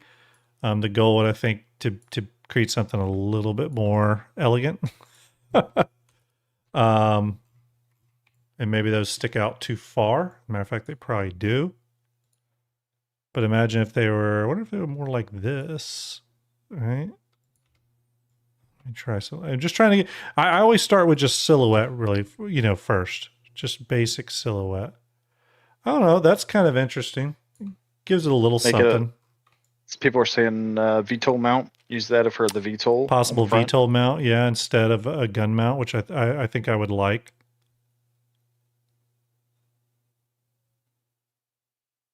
I think that's interesting. I mean, it's definitely heading in a direction that's interesting. I think we would want some sort of... Right now, they're just sort of slapped on here, obviously. I think we would want something that is a little bit more blended, right? So imagine a blended section right here that sort of curves and blends them out a little bit. What's that? Rivko was like 2 big F-off guns like the USS Saratoga. Yes. Hey, hey, we're getting more structure. We can do stuff like that. That's right. But, when you zoom out like this and you just look at it from a pure silhouette, like you don't really pay attention to the details.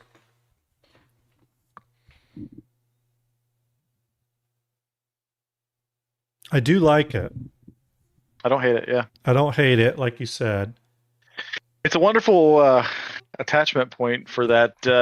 If you pay that extra $200 for the railgun upgrade, True. put the railguns in True. those, one on each side, Absolutely.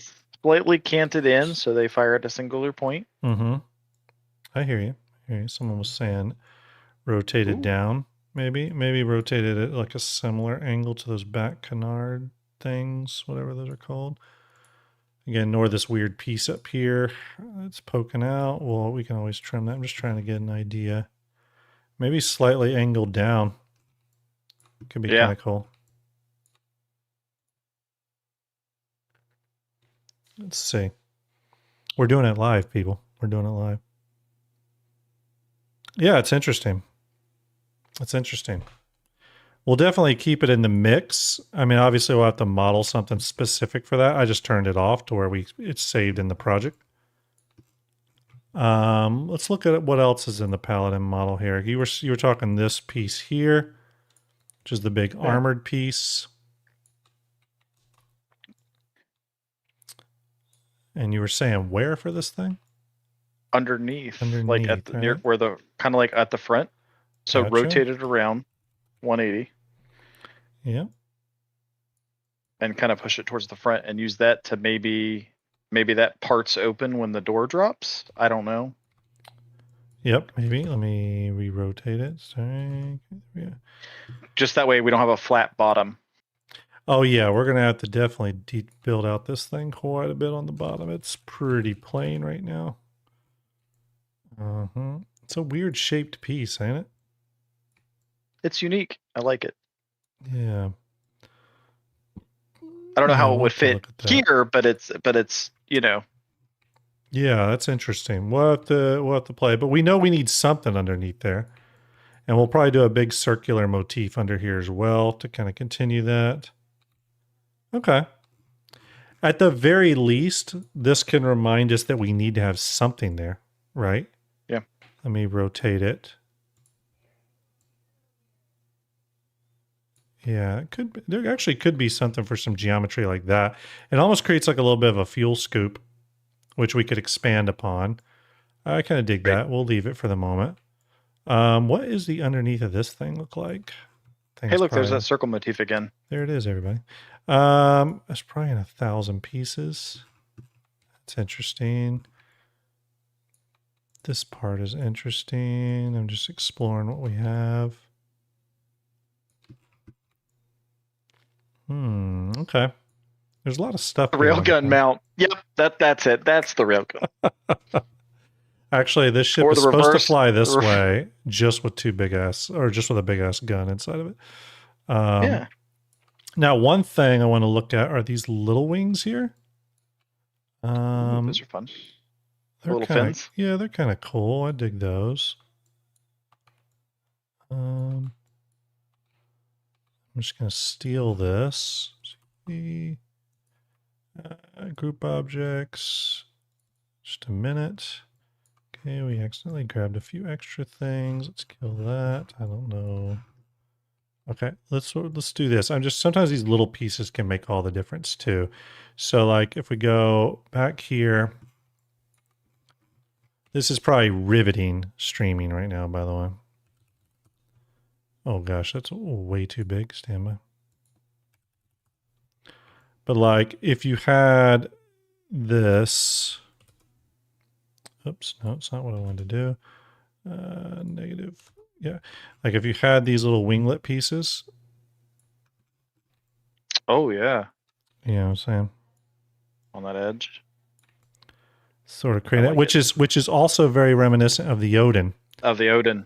Yep. Yeah, the Odin's got those pieces as well. They're almost like steering rudders. Yeah. Yeah, very similar to that. Let me bring this down. Why is that one not updating either?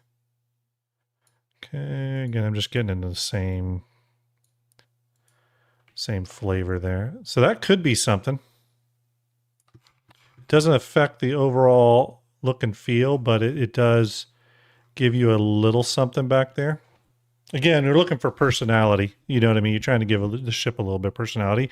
And I do like the way that like feels a little bit like it connects to the Odin. See, sometimes you get lucky. Sometimes things just work. I think that's a winner. We'll keep that. Let's go back to the Paladin. Let's see what else we can steal from it, if anything. You never know. You never know. I know that Anybody got anything? Yeah, I know that the rail system was talked about. I keep looking at these pieces here, which are vents.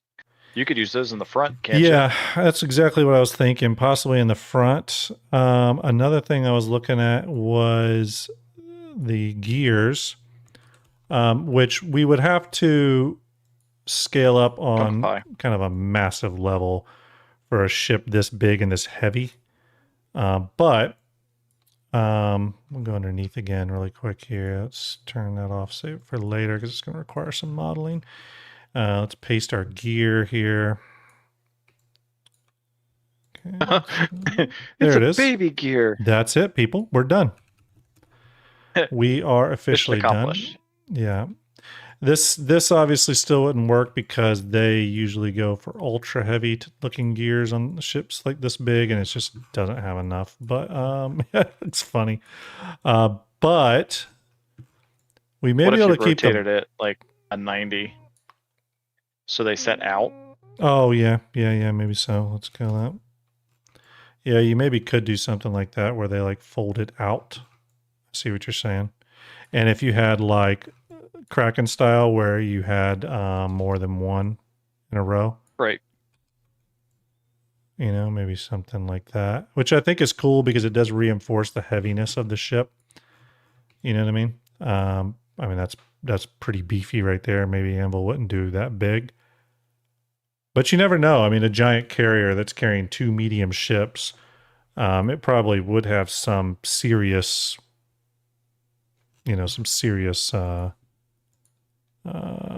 scale to it here. People are saying that maybe VTOL's in the landing gear, so maybe something. VTOL's in the landing gear. Yeah. Yeah. Yeah, there could be something there. Maybe VTOL's in the landing gear. The Carrick landing gear, I guess, is beefier. Yeah. Yeah. With the Carrick landing gear, I don't think I have that deployed. And it would take a while to deploy it on stream, but I can pull that for next time. Maybe it's just 2 though. We have 2 up front. I don't know. That's interesting. I do have a feeling I got a name for the ship. Okay, let's call her. What are some name ideas? We'll call her Peg. Don't insult. We've reached that point where I'm tired. Don't insult this Anvil carrier. But either way, I do think we're making good progress. I think we're getting somewhere. I'm liking where this is going. And don't forget, by the way, every Skunkworks ship we do finish moving forward, we are going to bring into Fleet Viewer. That is another thing we're doing. There's going to be a special section. Yeah. Since we've done this whole rework, yeah, in the Discord, yeah, we might as well use it. So there's this lovely section in the Starjump show, little tab there. It's called Ask the Show. Yeah. People should post what they want the ship to be named. Yeah, in there. Let's start floating some names. And then they can vote on it, and then we can kind of, I agree. The more start putting your ship reactions. Name ideas in there, and then on the part 4, we'll probably need to start getting into that and figuring out what this name is, because I can't keep calling it that ship. Right? We've got to get to something that I can call this damn thing. I like that. I'm showing the whole center screen now for some reason. Wow. Thanks for sharing. People got behind the scenes. It didn't show anything crazy. Sorry. I didn't dox myself or anything, but you got to see a little bit behind the scenes. So it's in Ask the Show. So it's under the Starjump Show little tab. Yeah. Yeah, the Starjump Show thing. In the Discord. It's set up as a form, so you guys would have to create a post. Yep. And then just put in their ship name recommendation, and then people can react on it, and we'll go with the most reactions as long as it's not something like Snappy McSnapperson or Yeah. something like that. I like it. Keep it lore relevant, you know. Yeah. Yeah, that's true. Any more questions, Art? Do we have any more questions before we wrap up? Would the radar dome from the Odin in the front of the tower would a radar dome from the Odin in front of the tower of the Liberator look good? Radar tower, or sorry, the radar dome from the Odin, would it look good on... In front of the tower, down on the bottom, I'm assuming. Yeah, it could look a little weird on the front. We could try that real quick before we wrap up. Let's try it. We'll try that the one bridge while... detachable command module. Let's see. Let me bring up the Odin. Sorry, what was that next thing you said? Rabbit mentioned making the bridge a possible detachable command module. Interesting. It doesn't really look like something that would detach. Take off.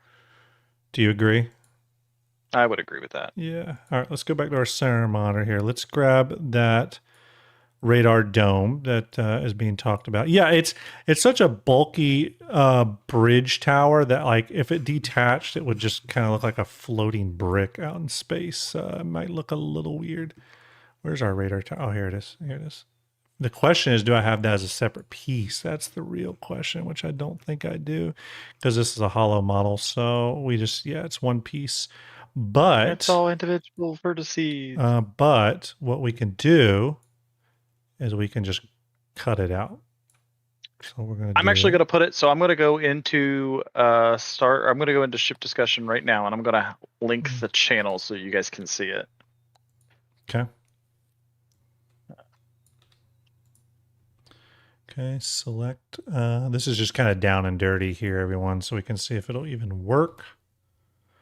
Okay, so I'm going to grab the radar dome. We'll bring over here to our ship. Okay. Oh, God, the radar dome's big.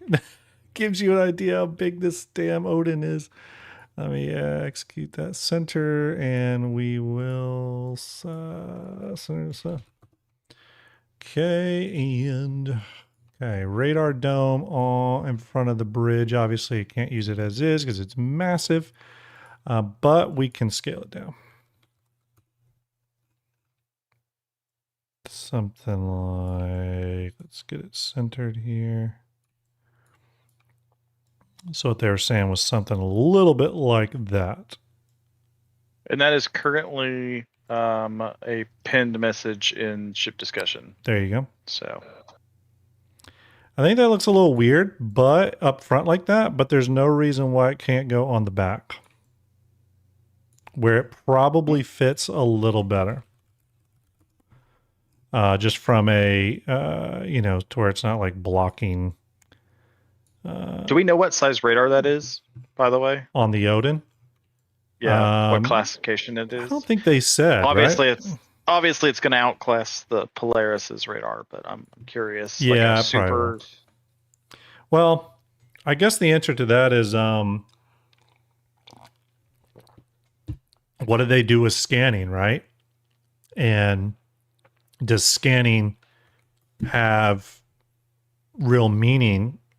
I mean, we know that there's differences between the scanning and like radar size. We know that, obviously they've talked about that, but like we need to see it in action in more of a finished game state and see how that plays and get an understanding of like how, because there's going to be radar distance that matters, but then also like E-war capabilities, hacking, how does that play into scanning with the radar and with those distances being taken into account with certain levels of radar? Like, for example, does hacking on a Legionnaire, for example, because you're going to be hacking the ships at distance in order to lower their defenses and dock with them, is that hacking tied to the Legionnaire's radar size?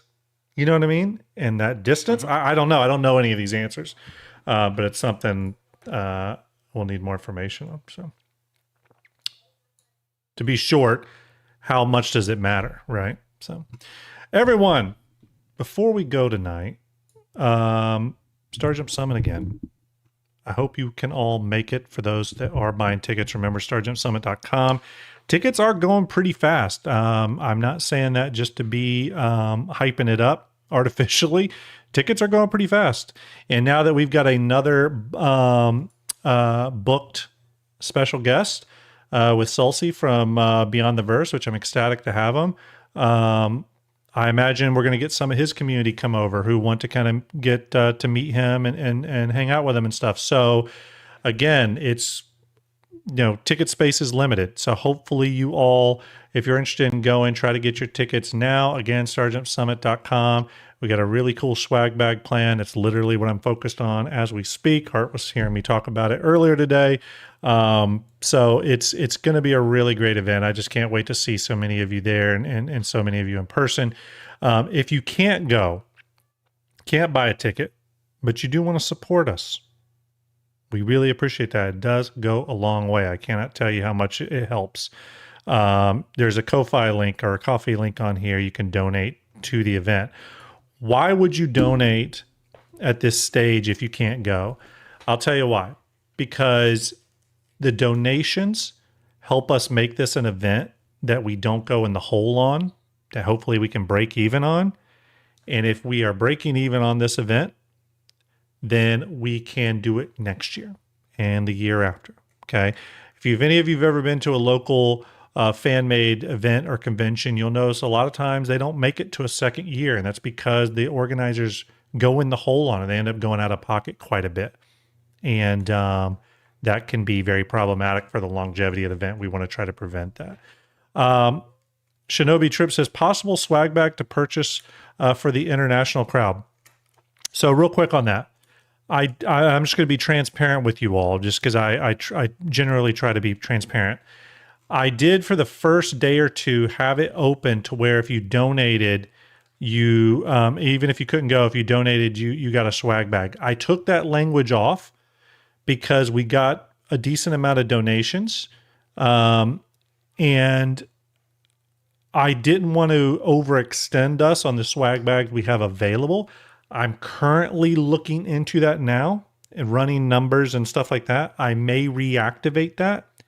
If you donate, okay, if you donate and I end up reactivating that feature of getting a swag bag for every donation, you won't miss out. Even if you donated during the phase where I had it turned off, everyone who donated will just get one.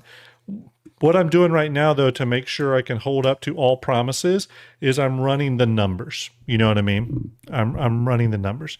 Punk says, how do we know if we're going to get a swag bag when we donated already? If you donated already, then you guaranteed to get one because I've already got your name captured. So Punk, you're good. I only turned it off today. And I didn't turn it off because I'm not going to do it for all the donations coming in after. It's just that I want to run the numbers, make sure we have enough swag bag to cover everything, because I got to cover the 120 people in attendance.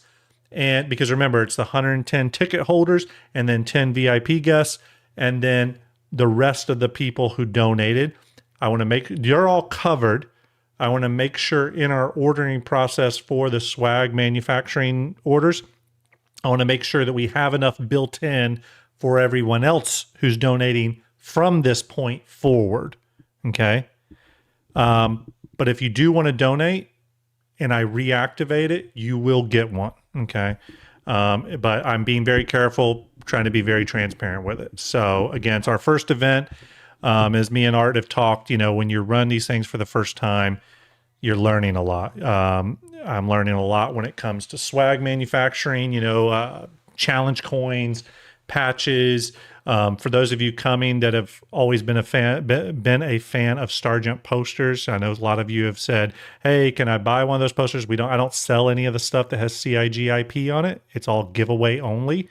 But when you come to the Starjump Summit, it's going to be a way to get Starjump posters. I'm going to have them all there. Pretty much every poster I've ever released will be there in physical form to grab. So, so much planning is going on behind the scenes. It's not till September 12th, so don't worry. We still have a decent runway. More news will be coming about it, and hopefully I can reactivate the swag bags for all new donations. I'm working on it. It is a big priority for me. I just want to make sure I'm good on that. So, Art, anything you want to add about the summit before we wrap up tonight's show? Excited to meet everybody. Got some people from the org that are coming as well. Art's going to have his people there. I'll have my people there. Art's going to have his people there. There you go. Few the mighty. Yeah. Okay. Who are we going to raid? I think I know who we're going to raid tonight. I think it's going to be a lot of fun hanging out with you all tonight. We've got some names already. We've got Anvil Independence. We've got the Jotun. We've got. I'm going to send it over. Freya. I'm the Bastion, Bulwark, and Sentinel. Now I'm done. Nice. Oh, for your org. No. I'm talking about from like the names. Ship. Read them again. Read them again. Sorry, I thought you were talking gamer tags. I thought you were talking about people's star citizen names. I was like, okay. So we have the Independence, the Anvil Independence, the Jotun, Freya, Anvil Freya, or the Anvil Bastion, Bulwark, or Sentinel.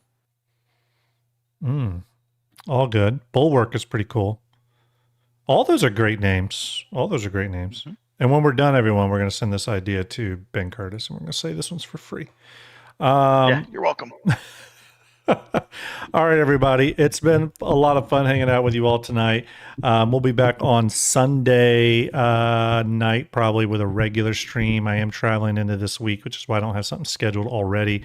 But it's been a little bit quiet in the Star Citizen world, so hopefully we'll start getting news pretty soon. We'll be able to go over the PU Monthly Report and the Squadron 42 newsletter and stuff on Sunday, so stay tuned for that. For now, though, I'm going to send you all over to my boy Zero State. Give him some love. Give him some Starjump love. It's been awesome hanging out with you. Art, I appreciate you, buddy. Exciting day. We got another special guest confirmed for Summit, so it's a good day. Everyone, I hope you have a great rest of your night. Salute you. Appreciate you. Look for us on Sunday. Let me go ahead and get the raid started here. YouTube, thank you for hanging out tonight. My YouTube numbers are going up. Do appreciate that. And thank you for all the follows and subscriptions, everyone.